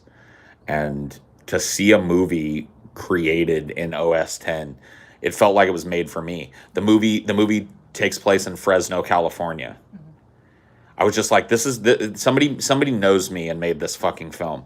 And I watched it and I was just blown away. I was like, I thought the opening was just going to be this, you know, I'm on the fucking computer thing, and I thought, wow, this is really well done, this opening part. I wonder when she's going to close the laptop and go, and the horror movie's going to start. She never does. It's like a kind of subversion of a chamber film in a way. Yeah, it's an ultimate chamber film, really. I mean, it all takes place in one like friend group in cyberspace and their immediate surroundings. You know what I mean? So I guess it couldn't be a chamber film because they all have different houses, but it all takes place through that one window. So it's like Rear Window. Yeah. But, oh man, I love the movie. See, that's why I love that movie, because there's no other fucking movie like it. It really was unique, and people overlooked it because it's kind of cheesy and some of the acting isn't great, but it has some really genuinely, effectively creepy moments in it. Like, I love that moment where they take advantage of the fact that everybody's like, if you use a voice chat app or a video chat app, somebody freezes up, their camera freezes up. So they use that in the movie. There's that scene where that girl, it just looks like her camera froze, and then her fucking cell phone buzzes its way and moves its way into the... That's such a great little turn the first time you see it, because it's just like, whoa. They were smart with that movie. It had some smart stuff in it. It had some stupid stuff in it. There were some creative deaths, like the fucking curling iron. Yeah, the curling iron is great. That fucking dude blending his hand. Yeah, and I've seen that done before, but I haven't seen the curling iron. Yeah, the chick deep throating her own curling iron. That hadn't been done before. some good shit. I don't know. People poop on that movie, but just talking about it makes me want to go watch it. Like I'm glad that I bought that movie. The bad sequels didn't help Unfriended. I've never seen any of the sequels. It's one of those movies that I feel like you can't do twice. Mm-hmm. So it's like the Blair Witch Project for me. You know what I mean? Like, I got to see it one time. It was a cool experience, and I like showing it to other people, and I like going back and rewatching it. But movies that are trying to be it. I have not seen that. What? Blair Witch Project. Yeah, but you know the fucking shit, though, about it, because it's memed, right? Not enough. Okay, good. Yeah. We'll watch the Blair Witch Project together.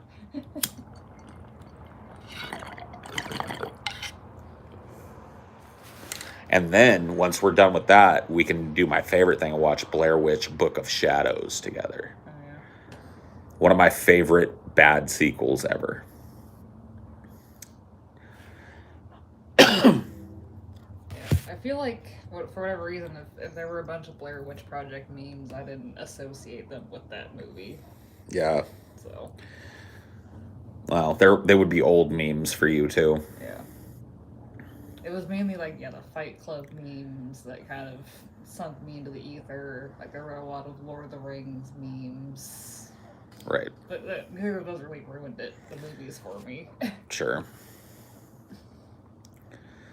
I'm not a fan of Cloverfield.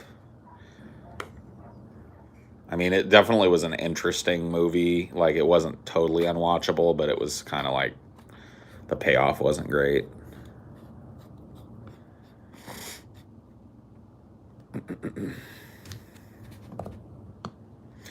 Yeah, the Blair Witch remake. I tried to start watching it and I just couldn't get into it.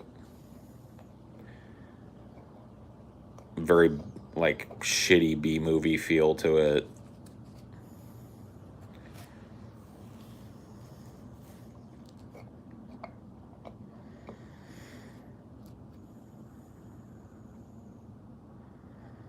Something else we haven't done in a while, watching Stephen King movies. Yeah, we've still got quite a few to burn through. But we've watched a lot of Stephen King movies. Yeah. We watched Thinner, Pet Sematary 1 and 2, Dreamcatcher, the obvious ones, like... It. Seen the It movies. We've seen... Shining. The Shining, yeah. We've seen it all. Christine, not a bad movie. Been a long time since I've seen it, but I remember liking it the last time I saw it. Dead Zone, yeah, another good movie. Gotta love any movie where the nukes get brought on.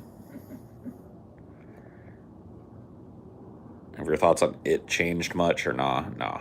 You're talking about the remakes? Nah. They're poopy. I'm glad I saw the TV movie first. Yeah, it's so sad that the made for broadcast TV movie is actually more creepy and effective and a better representation of it than the fucking 2-part movie that we got is. It's just sad. But I haven't seen... There's still some Stephen King movies that I haven't seen. Oh, yeah, we watched Maximum Overdrive. Yeah. That's pretty good. That was an entertaining flick. I've seen The Descent. It's pretty good. But I'm particularly like susceptible to claustrophobia in movies, and so it's a very claustrophobic film, and they use light really well, and I like that about it. It's a movie that gets a little bit absurd, but whatever. It's a horror movie. It's supposed to. I see why you didn't like The Great Gatsby, because it is very like anxiety inducing in like the first 20 minutes. Oh my god, it's just so... I just wasn't able to get past that part. Yeah. It slows down way more after that, which is weird. It's like, why would you start so fucking... Yeah, and then just have it just like. I think there was just too many producers on that movie. Like that first part was probably all Jay-Z, and then You're probably right. Dude, there's this movie I want to try and find again. I think it's called The Hole. And it was a really fucked up flick. It's about a woman that lives out in the middle of nowhere, and she's got a little baby son that she's looking after, and her husband is dead or something. She's all on her own. Maybe it's not even her son, and maybe it's like her little brother she ended up with or some shit. Anyway, whatever. Doesn't matter. She lives way out in the middle of nowhere. And then she finds this hole out in the yeah, see, I don't think that's it. Let me see.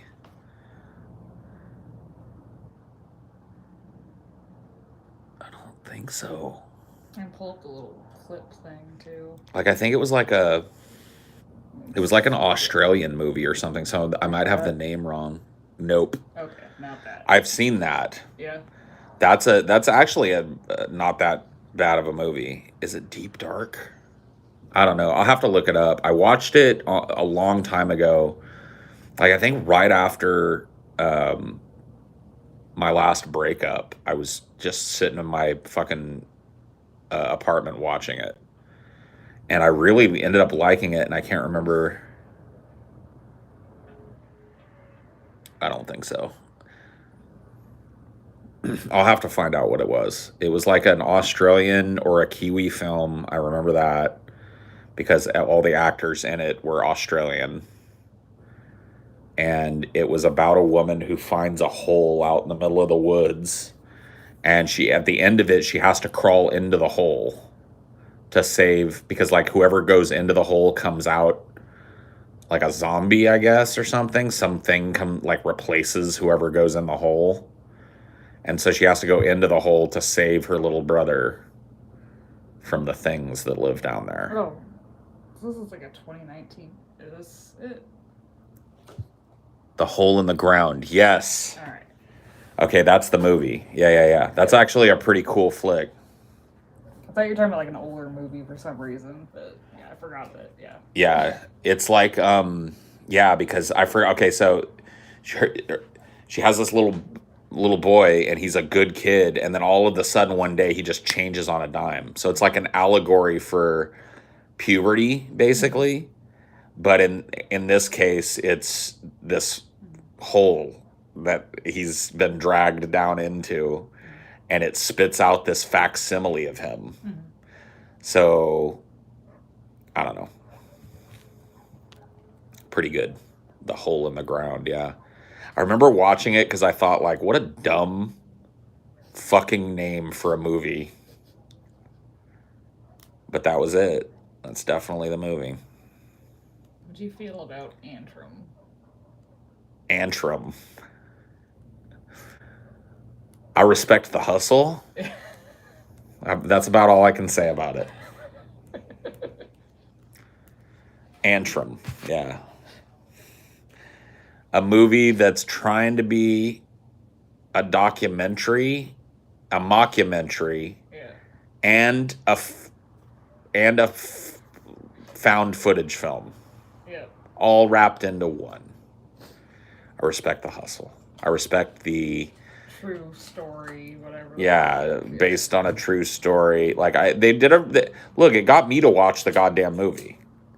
So there's this movie called Antrim, if you don't know what I'm talking about, and I don't know what it is. The fucking pitch behind it is that there's this movie that supposedly came out in the 70s, made by this eclectic director or whatever that killed himself, and supposedly like only a few people ever saw it, and the people that saw it all died under mysterious circumstances, and everybody thought it was an urban legend, but then a print of it was found, and they plaster big warnings all over it, like, warning, we are not responsible for what happens to you if you watch this film. They really tried hard, you know what I mean, in a post-Blair Witch world to pull the wool, but you can only really do that once, and the Blair Witch did it back in 98, so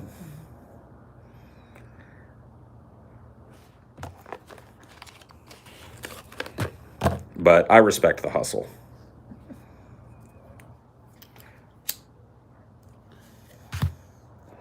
I kind of think that if the movie itself would have been better and less just schlocky, drivelly nonsense that was made to be spooky, I think that they actually made like a good flick to wrap around the fake documentary, that'd be good.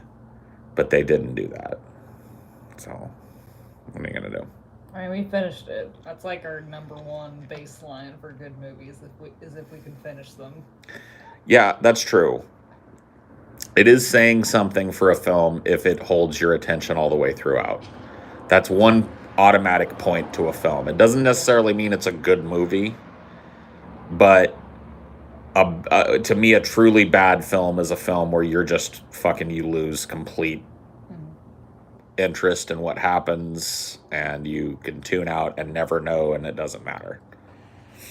Like a movie, you can just go like, are you feeling this? No. Are you feeling this? No. Fuck it. I don't care what happens. Let's find something else to watch. That's a bad movie. Fucking Monday and that movie passed that test somehow. Dude, I gotta be honest with you, dude. I told Mundane Matt in private on Twitter. I was like, dude, more power to you, man. I got respect for you for going out there and making a film, you know? Most people never do it. And so it's like, good, bad, or indifferent. Number one, I watched his whole movie. I had a good time watching his movie, even if it was laughing at him and not with him. And I finished his movie, which is more than I can say for a lot of movies with a way bigger budget and a way more ostentatious written script behind it, you know what I mean? So there's something to be said for that.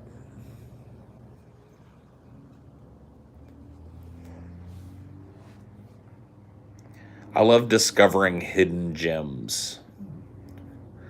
I think I developed my love for hidden gems because of there was such limited choice back in the day that like there was always some weird movies that would rotate onto the shelf of your local rental place. But we're talking pre-Blockbuster here. So the rental place that I went to as a kid, there were two. One of them was like a bait shop, and they had a wall about the size of this that was all movies in there. And then the other one was a fucking liquor store called Monty's. And it had like a little back area that had probably like, I don't know, 200-300 movies. And they would rotate different movies in, and a lot of them would be big blockbuster movies and well-known movies. But every once in a while, they'd get some cheap package of weird movies, and you'd take a chance on it. And 99% of the time it sucked, but every once in a blue moon, you'd just fucking end up with this gem. Like, holy fuck, this movie's great. I've never heard anybody talk about this movie. I remember me and my dad found one of those at a fucking liquor store rental place. We rented Dead Alive. Never heard of it before. Fucking totally looked cheesy as fuck. You know what I mean? It just looked like bad. And we came home and watched that movie, and dude, our jaws were on the floor by the end of that movie. I've never seen a movie that gory in my life. I don't think they'll ever make a movie, well, gory is relative, but like that much blood and guts. It was just like, holy fuck, you know? And that was just a movie that we grabbed by happenstance because it was just like we were bored. We'd seen everything else on the wall. We wanted a scary movie. We thought we were going to hate it, but whatever.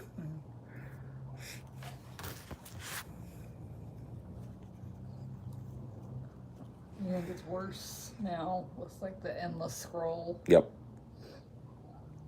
There's now we have what I like to call a glut of choice. So many people have gotten into the game of making really schlocky films and just throwing them out the wall to see what sticks, that there's just an endless doom scroll of fucking unwatchable concepts and shitty movies and just traps. Just like fucking tiger traps to fall into. Just horrible, horrible time wasters. And then what's even worse about the endless scroll is they like repeat the same movies over and over again. Mm-hmm. Some movies fit into different genres, so you see the same film float by you 10 times in 3 different genres.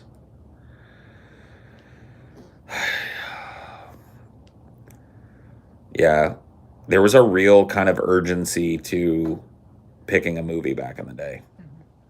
Because if you didn't make your mind up, you didn't get to see shit. You had a limited amount of movies. Even in the blockbuster days, there was not tons of movies. You know, but there were a good selection of horror movies. If that's what you were in the mood for, you went right to the horror section. And you went all up and down it. Oh, you want to see that? No, I've seen that. It isn't good. Okay, blah, blah, blah. But you had like, you know, usually my parents weren't fucking chilling there for longer than half an hour. So it's like that was your timer. Mom and dad are going to go pick out a movie that they want to watch, and it'll take them 10, 15, 20 minutes to do that. And that's about what we've got. So let's go get a fucking movie. And we'd go to the horror aisle, and you had to pick something. You just had to make a decision. And I think that with the glut of movies, you're de-incentivized for making that decision so rashly now. Because there's so much more shit on the fucking wall. Back in the day, if a movie just didn't rent because it was so ass awful, it didn't show up on the fucking shelves. But now, every ass awful movie is just... There's no limited shelf space. Right. You know, at Blockbuster, they wanted movies that were moving out. You know, there was a certain classic movies that people expected them to have, and they had them. You know, you didn't go to Blockbuster and expect not to be able to get a copy of the fucking Godfather or Das Boot or, you know, any number of fucking really just classic, amazing films. And then they wanted to have movies that had a good box art that moved a lot of fucking rentals and that had repeat rentals and shit like that. And if a movie just sat there and collected dust on a shelf, it got yoinked. That used to be part of my job, is like every month or two, they would have like a late shift where it was your job to roll out new movies and pack up old movies and send them back to fucking Blockbuster. You'd pull certain movies off the shelves, get all your copies of it, package them up, mail it back to Blockbuster for them to sell to people, I guess. Or you would package them up there at your store sometimes. Probably gave them to like libraries and shit. Doubtful. I think they tried to resell them at stores that had a high, like, they'd have these bins. They're like, buy, you know, dig through here and every movie in here is $5 or whatever, and you can take it home with you. So people would they would probably like move them to stores where they did a lot of traffic in those types of movies and just dump them in the bin.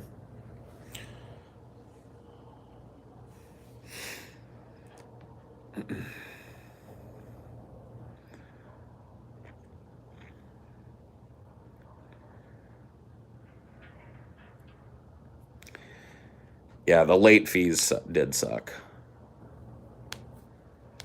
Blockbuster was pretty shitty, but I don't know.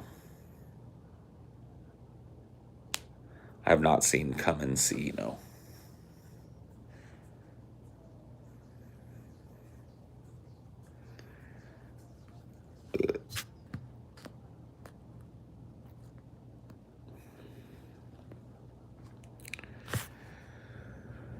I remember when they started having DVDs, we didn't have to worry about rewinding movies before returning them. Yeah, but then you had to worry about getting a scratched up DVD, which happened all the fucking time. People would bring their fucking DVDs back, and I'd have to deal with that. Did you mean to hide that person, or was it an accident? No, I meant to hide him. He's just making nonsense posts. It's like the third one I saw, so he's gone. DVDs are the worst medium, in my opinion. They're just really lame compared to other formats. That's one of the things that kind of vexes me, is like, there's a part of me that wants to collect movies, but I don't want to collect DVDs or Blu-rays or whatever, because I just know how formatting works. And formatting has already moved off of DVD and into digital. And so it's just like, I can't have this like actual physical collection of this type of shit. And so I really don't collect movies anymore. All you really have to play them is the fucking PS4. Yeah. I mean, I'd have to play DVDs through my PS4. Yippee skippy. I mean, not that I mean, they would work fine, but it's just like I can get all those movies on, on demand for cheap as shit.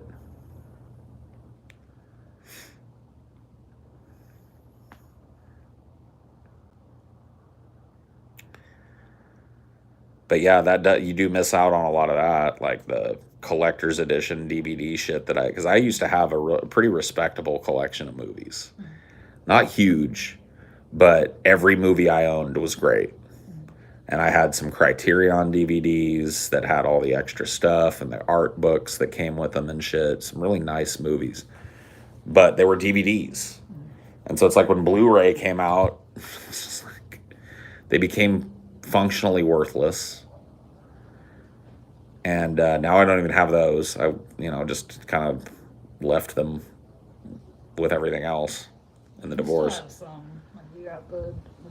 Any DVDs that I have now are DVDs that people have purchased for me since the divorce. So back in the DP days when we had a P.O. box, people would mail me movies all the time. And DVDs and shit. And that was cool. So I have a few of those. But I think the last one I bought was like the the trilogy of Chappie and Elysium and District 9. Yeah. Collector's edition of those.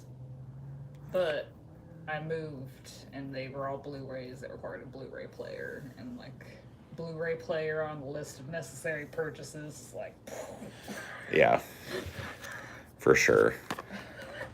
I mean, the cheapest way to do that is like a console usually. Yeah. Just because you get the multi-functionality of it. Dude. Now you can get pretty cheap Blu-ray players. Yeah. But still, yeah, if you're moving out and you've got like a limited fixed budget and shit, yeah. Dude, I remember back when I moved out, I had a Funai television that had a DVD. No, it didn't have a DVD player. It had a VHS tape player built into it. It was like a 12-inch TV. And it had a tape player that was built right into it. And then I had a PlayStation 1.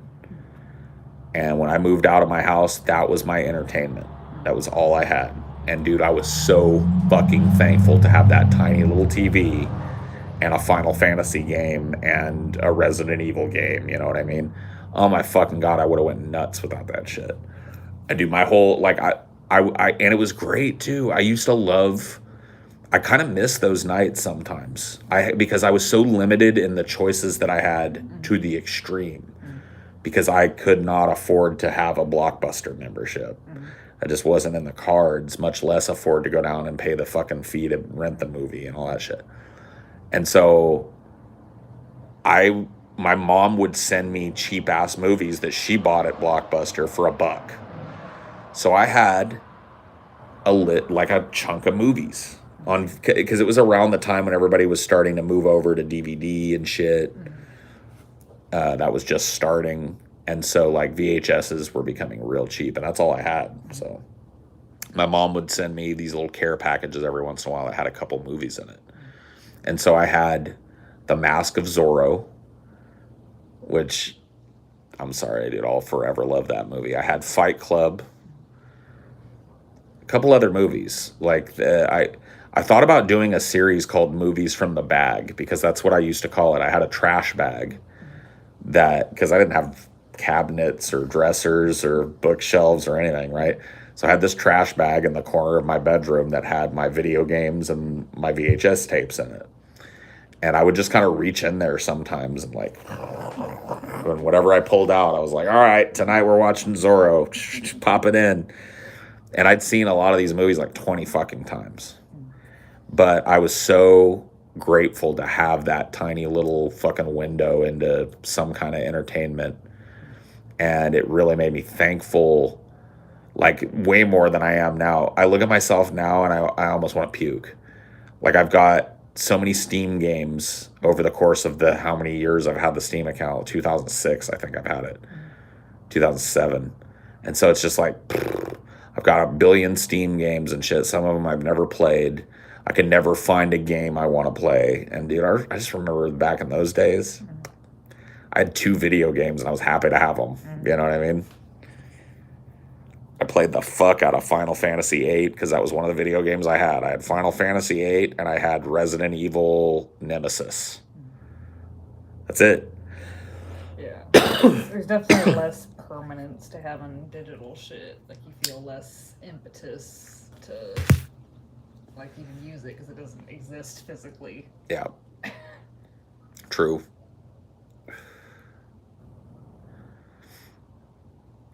I kind of miss that lo-fi, kind of low choice. I don't know. There's something about that. Maybe I'm just being boomer nostalgic for something that people don't want anymore. But man, there was just something like that. Something about that. Were you ever a fan of like special features and shit on DVDs? If there were good ones, yeah. I love behind the scenes stuff. Like my Alien, I bought the whole Alien quadrilogy or whatever, Criterion collection that had all the behind the scenes making of stuff. And particularly for Alien and Aliens, the first 2 movies, I was just like blown away by that stuff. Loved the special features on the Dark Crystal DVD that I had. Had a whole making of documentary. Showed how they designed all the puppets. So yeah, it depends. Sometimes the extra features are just lame. Like I'm usually not a fan of like commentary tracks. They're typically just like boring and I want the people to shut up so I can watch the movie. Remember scene selection? Oh yeah. Scene selection, yeah. That's something that's kind of missing from streaming movies, in my opinion. Yeah, like I think it'd be better if they had like chapters. And I don't know why they don't. Like, why can't you, like, if you're watching a movie, just like, how hard would it be for them to put chapters on it? Yeah, 'cause we have this stupid problem with like sometimes movies that we start, they don't want to rewind. Yeah, they don't want to restart, so it'd be really nice to be able to go like, oh yeah, we were right in here, and just go to a chapter. Yeah, 'cause, like, if you fell asleep during a movie, it was perfect. It's like, what's the last vague thing I remember? Oh, there it is. Yep.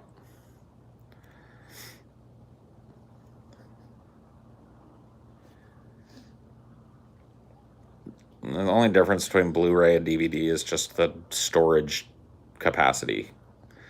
So you can store X amount of data on a DVD, and you can store like 10 times that on a Blu-ray. So that means that there's room for all kinds of extra features and a higher quality, higher fidelity version of the film, blah, blah, blah, blah, blah. So Blu-ray is just an upgrade to DVD. That's all it is. Yeah, like the special features ones used to have like 3 separate discs in them and Yeah. shit. Like back, because my DVD, like I used to have, probably the nicest ones that I had were the Lord of the Rings, like extended edition box set that I had.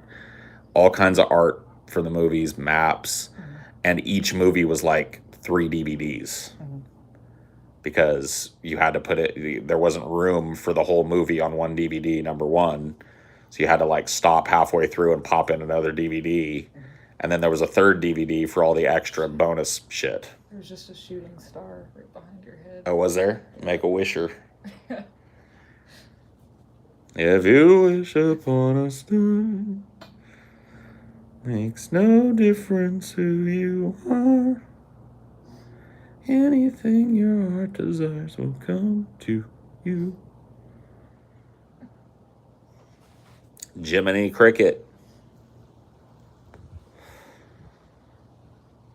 Oh yeah, the bloopers too. That's not a thing anymore. Oh yeah, the blooper reel. Yeah, true. They used to throw those on the DVD for comedy movies a lot. Yeah. The outtakes or whatever. Yeah. Back to the humming, yeah. I started the stream telling everybody I was just going to hum songs the whole time.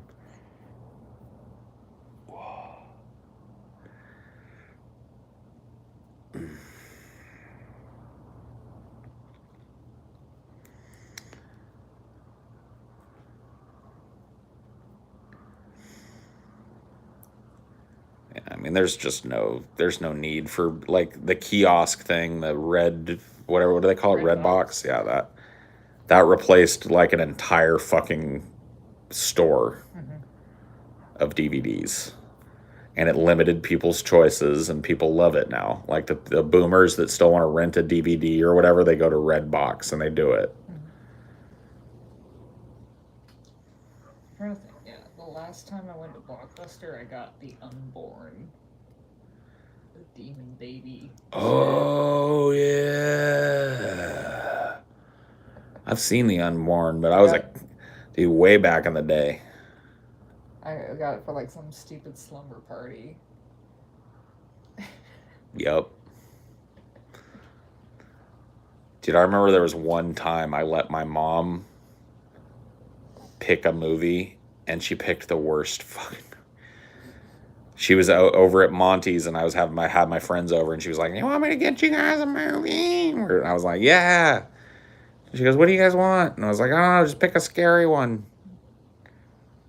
And she brought home this movie. I think it was called Demon Dog.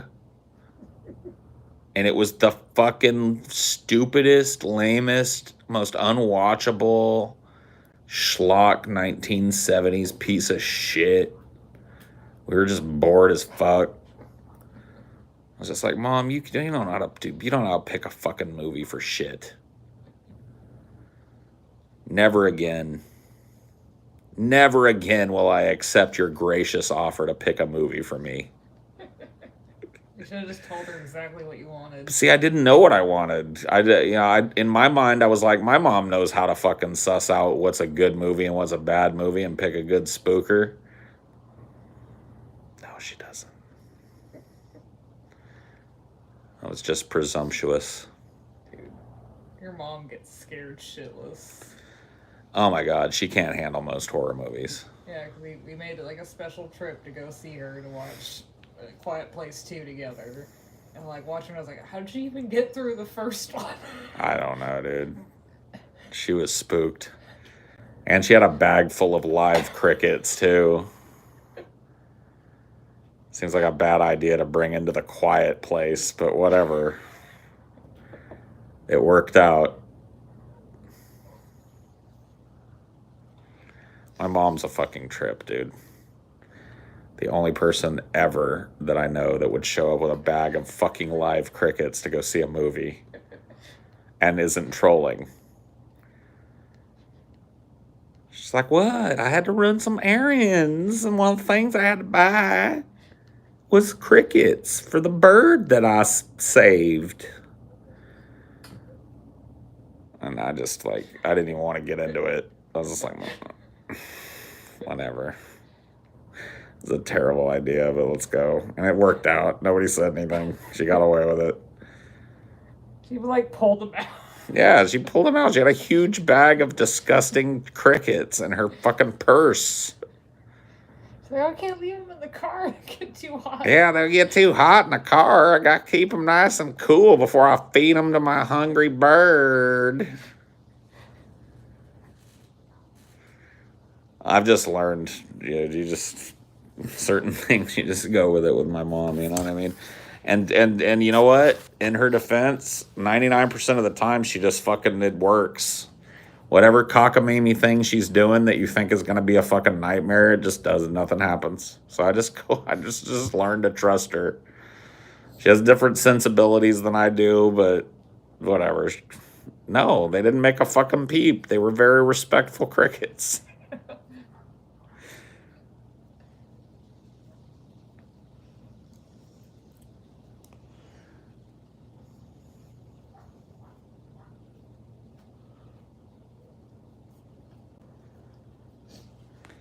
Just imagine if that bag popped open during the movie.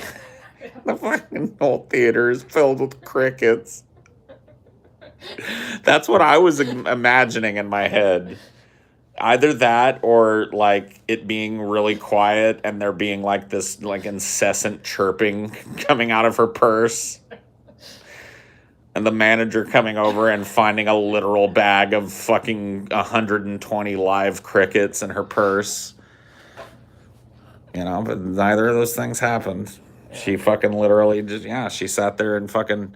See, I would have been afraid to eat popcorn if I had a bag of crickets in my purse. Because what if I got fucking mixed up?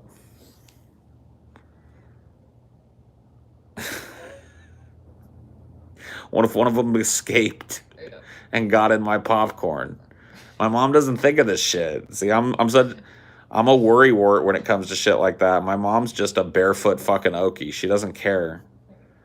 She's there to be whatever. She's there to do whatever. Like her day, she had fucking errands. God damn it. She couldn't go get the crickets after the goddamn movie because she had plans. We went out to eat after the movie, so she had to get the crickets before the goddamn fucking movie. And if that means she's gonna sit there all day with 120 writhing crickets chilling in her purse, then she's gonna do that.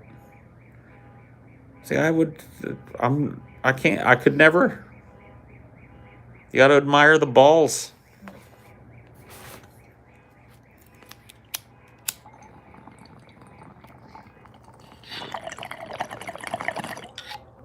You gotta admire the balls.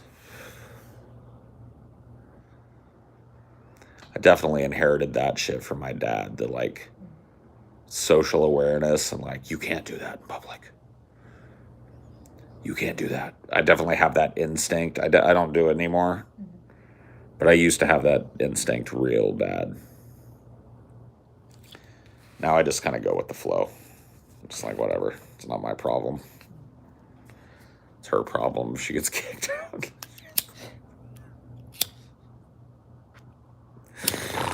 Crickets. Oh, my God. I was more worried about the restaurant of the movie theater, honestly. That, too. I forgot about that. We went straight from a fucking whole-ass movie theater, and she took those live-ass crickets into a Red Robin. And we ate a fucking whole-ass meal in a Red Robin. I'm sure there's rules against that shit in a Red Robin. But we never, whatever.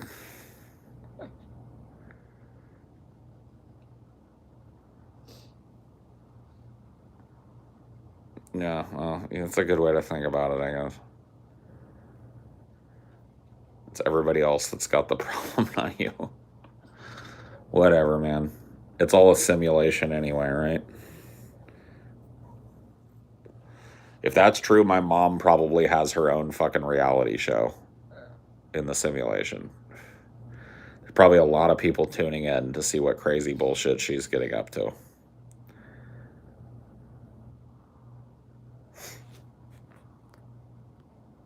What was the bird's name again? Rocky. Rocky the Mocky.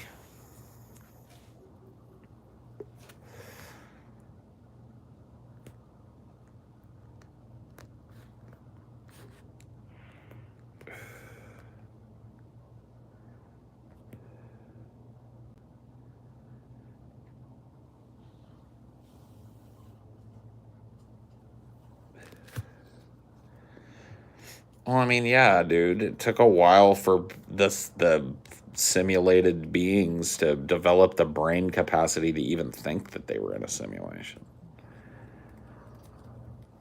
Or the simulation didn't start until humans started, but it has all these, like, they're like treasure troves. It's like, it's like a video game. Like, you look in this place and there's a thing. Well, they just simulated reality up to a certain point. Yeah. And then just started the thing with humans. Yeah. Yeah. So it's like, let's see if they find these dinosaur bones. All right, let's see if they make telescopes. All right. Oh, fuck, man. We're in a petri dish. Some weird tentacle thing is like watching us right now. Like, look at these idiots. Look at these dumb fucking Sims that we made. Yeah, they were just sitting there. It's like, God damn, when are you gonna explore the ocean, man? Yeah, dude. When are they gonna find the fucking crazy city at the bottom of the ocean? These dumb fucks, man. They're going to the moon again. Unbelievable. Yeah, the Dino DLC. People got bored. Yeah. They're like, all right, the dinosaur shit, this is not working out, man. Let's hit it with a meteor. See what happens. Take a long time to make the proper simulation. With the shit we have, we're talking about like quantum computers and shit here. Yeah, dude. And our fucking concept of time could be massively accelerated for them. They could be watching us like in like, where it's just like, you know, a lifetime is a second or a nanosecond, you know? And they're just kind of like watching the simulation play out that way. But for us, from our perception, time moves at this pace. Because that's the way the simulation is designed. Now they're playing Plague Inc. with us. Yeah. I mean, who knows? Maybe they're directly intervening with things. Maybe they just fucking, like they set it and forget it, you know? It's like, all right, let's just make another universe. And they can simulate everything. So, like, the farther we go out, the more simulation there is.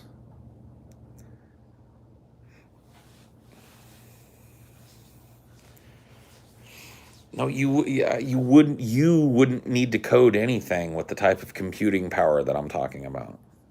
And they can just set the laws of physics to do things. Like they've got computers that will functionally replace the idea of having somebody that's sitting there like a code monkey. But there's computer programs that like simulate evolution. Yep. We make simulations, but we're not living in one, though, definitely. We're just unique. We're special snowflakes in the universe. Never mind the fact that we're making the very thing that we're living in, which makes it all the more likely that we're in a simulation because it proctors the possibility of a simulation within a simulation within a simulation within a simulation.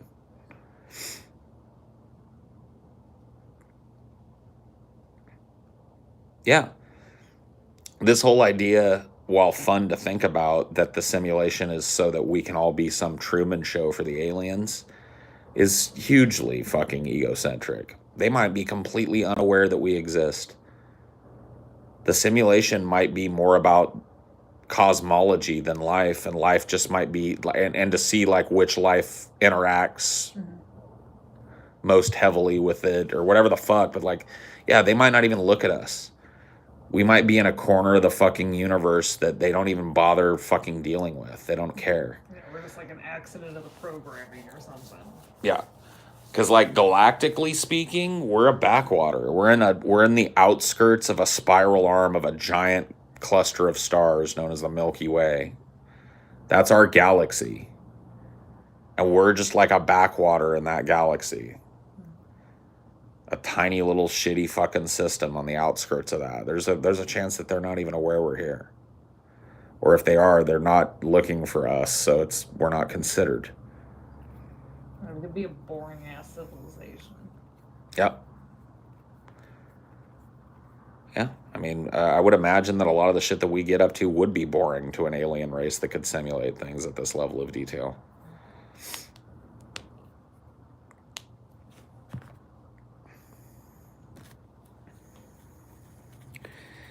Simulation theory just sounds like the pop science version of creationism to me. No.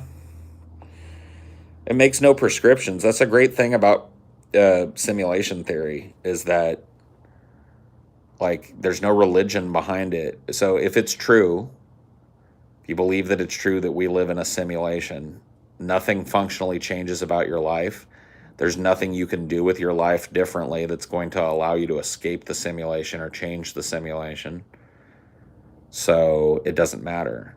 That's functionally different from you can have a relationship with your creator, and after this life there's some other life. There's nothing of that in simulation theory. So I disagree completely with it having any tinges of religion. Yeah, I mean, like most simulation theories, like I've heard about, like they're not even suggesting that they're like fucking with it. They're just watching it. Yeah, or not even watching it, just observing it from a macro position. Or it might be, once again, a simulation within a simulation within a simulation. If they're simulating the entirety of the universe, which would have hugely beneficial implications to a race that was trying to understand how to harness the universe and its power. They're simulating the entire universe. That means that if they run the simulation for long enough or at a high enough speed, other civilizations are going to develop the ability within the simulation to simulate the universe. And so we could be 10 layers fucking deep in a simulation. And in fact, if you believe that there are more simulated universes than there are real universes, which is, what simulation theory is kind of based around. It's like there's one real universe, and then there are probably a trillion simulated universes. And so there's your chances. It's basic odds.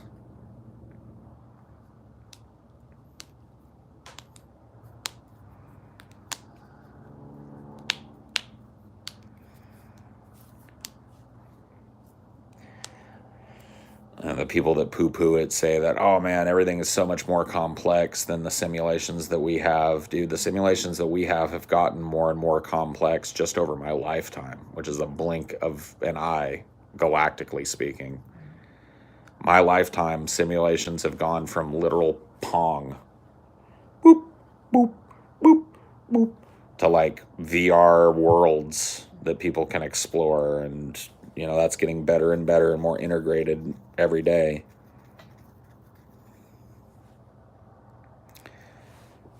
So,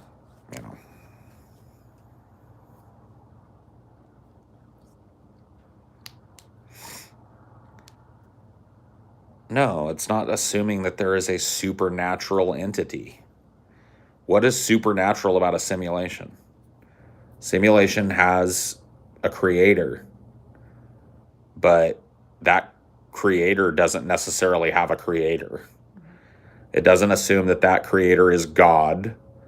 It doesn't assume that anybody should worship or live a certain way according to the tenets of simulation theory. There's no church of the simulation. Because nothing changes about your life functionally knowing that you're in a simulation or not. Like, you can't do anything different. It's like determinism. It's like, it doesn't change your life. Right. Knowing that we live in a deterministic universe doesn't change anything about the universe. It just is, a way of understanding things.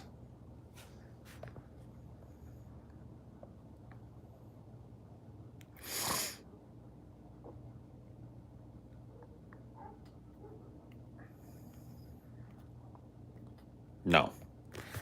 God and a simulation matrix are not functionally the same thing from our perspective. Number one, which God are you comparing it to? There are a multitude of gods that have been posited by men, so you have to pick a fucking personality. Number two, whence comes the personality in the fucking matrix that simulates the universe? I just don't get it. It's the antithesis of a religious thought to me. It's not creationist at all. It doesn't imply that there's a supernatural entity. It doesn't imply that we should worship or change the way that we live or blah, blah, blah, blah, blah. It's like confirming like the impermanence of life. It's like, yeah, if something gets killed in the video game, it's just gone. Right. Until you restart the video game. Yeah. And then it's back. Restart the level, and there it is again.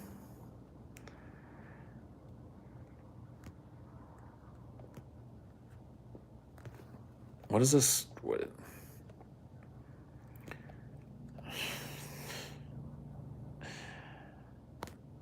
Ugh.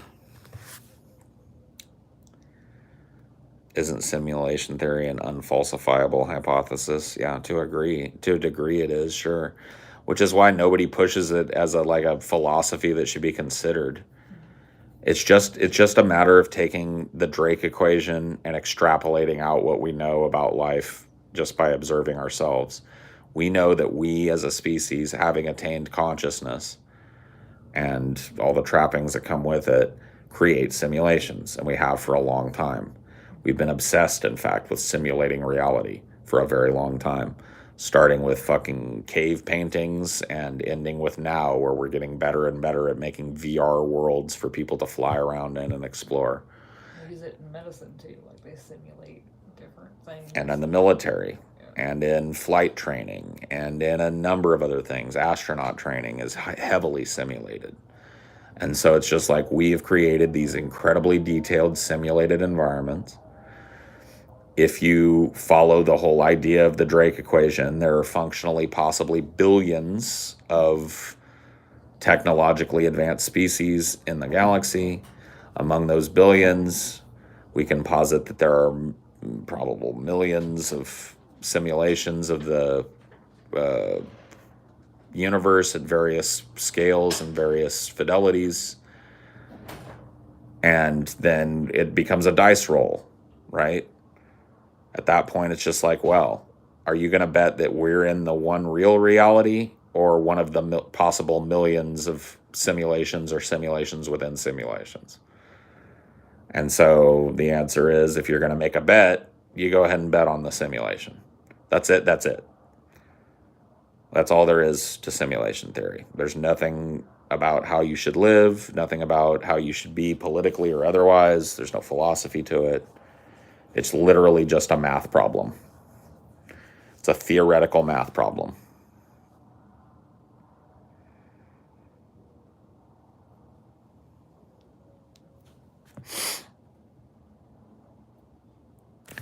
How do you simulate an acid trip? By simulating the consciousness of every individual on the planet and making it subject to interruption and intermediation. The same way that you make somebody look like they're having an acid trip in a movie. Or you make a video game where somebody freaks out and sees some demons or some shit. Those are all little microcosms of simulation. Those are all us getting better at simulating reality, creating programs that react in certain ways to certain stimulus. That's all a simulation is. No, I mean, you can't hack any more than Mario could hack his way out of the Mushroom Kingdom. There's no terminal for him to do that. You know what I mean? We're Mario in this situation. So there's no terminal to jack into the Matrix. There's no mechanism by which we can escape this simulated reality.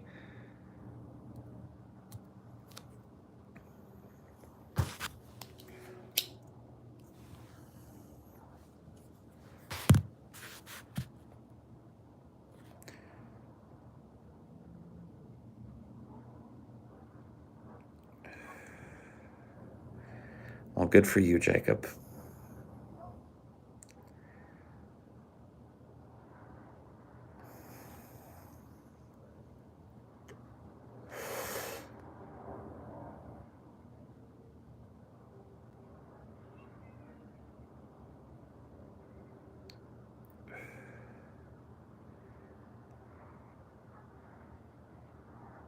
No, because the theory doesn't claim that the universe itself is intelligently designed. It claims that there are simulations of that universe. That's all.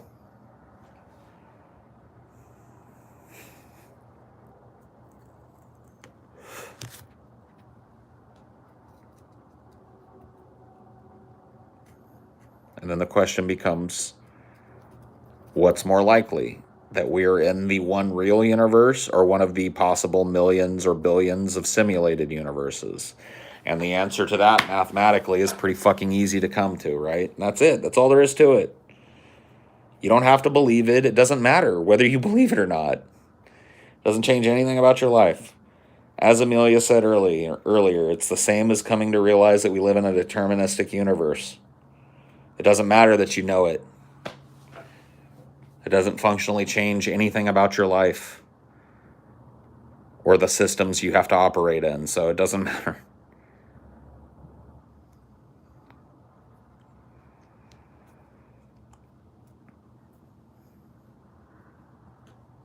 It could be. It could be an endless cycle of simulations.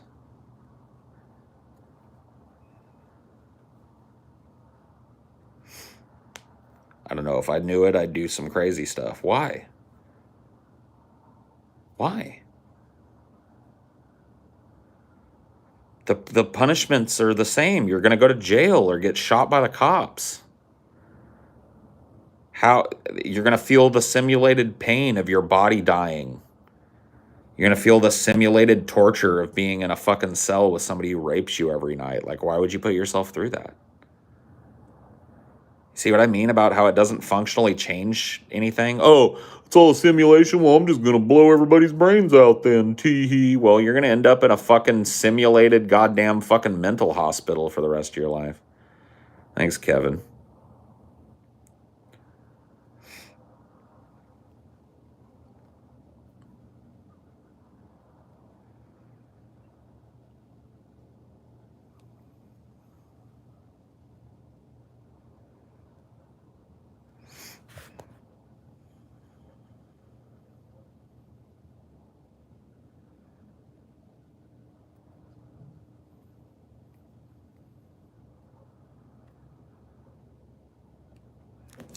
There's no way to, it's, somebody said before, it's an unfalsifiable hypothesis. There's no way for us to prove that we're in a simulation. It's a theory. We can theorize that there's a good chance that we are in a simulation, but it doesn't change anything about how we operate in that simulation. We're still subject to all the laws of reality as we can study and understand them. You still got to wake up tomorrow. You still got to pay your taxes. You're still going to croak. So there you go.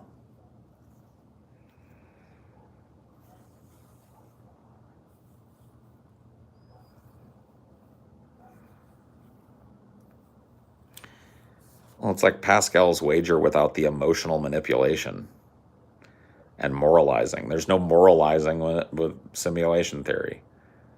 We have no idea what the morality, if anything recognizable, would be of whatever species it is that simulated us. Dude, it might be human beings that simulated us. Think about that shit.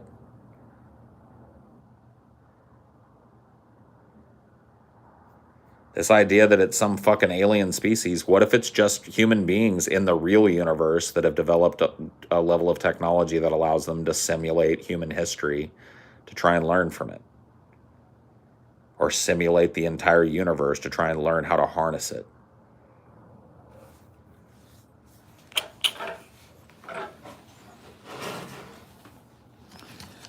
Let that one bake your noodle.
Quantum superpositions.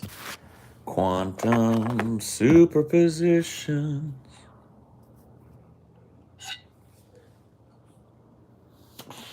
Nothing makes sense in the fucking world.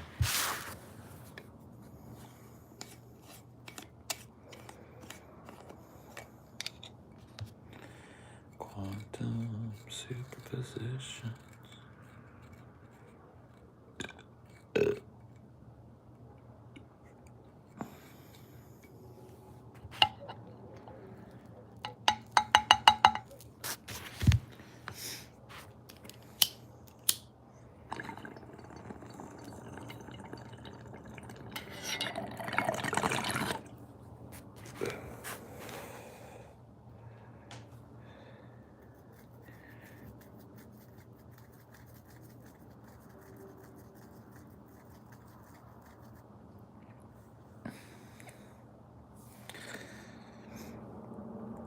Ah, the French champagne. There is a new vintner by the name of Paul Masson who is dedicated to that very same excellence. Ah, the French champagne. Ah, the French champagne.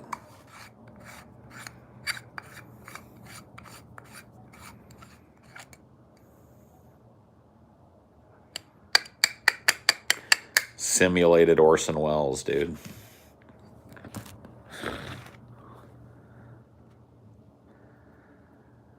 Simulated Orson Welles. Orson Welles and a fucking simulation.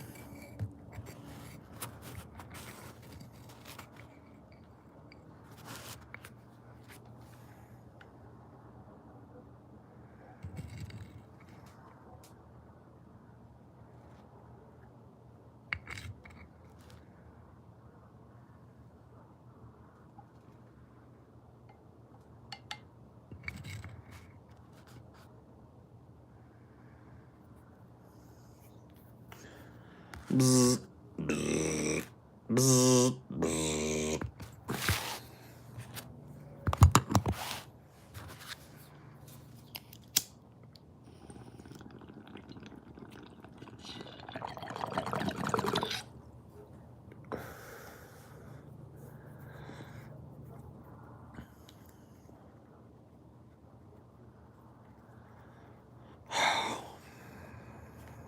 I'm out of here.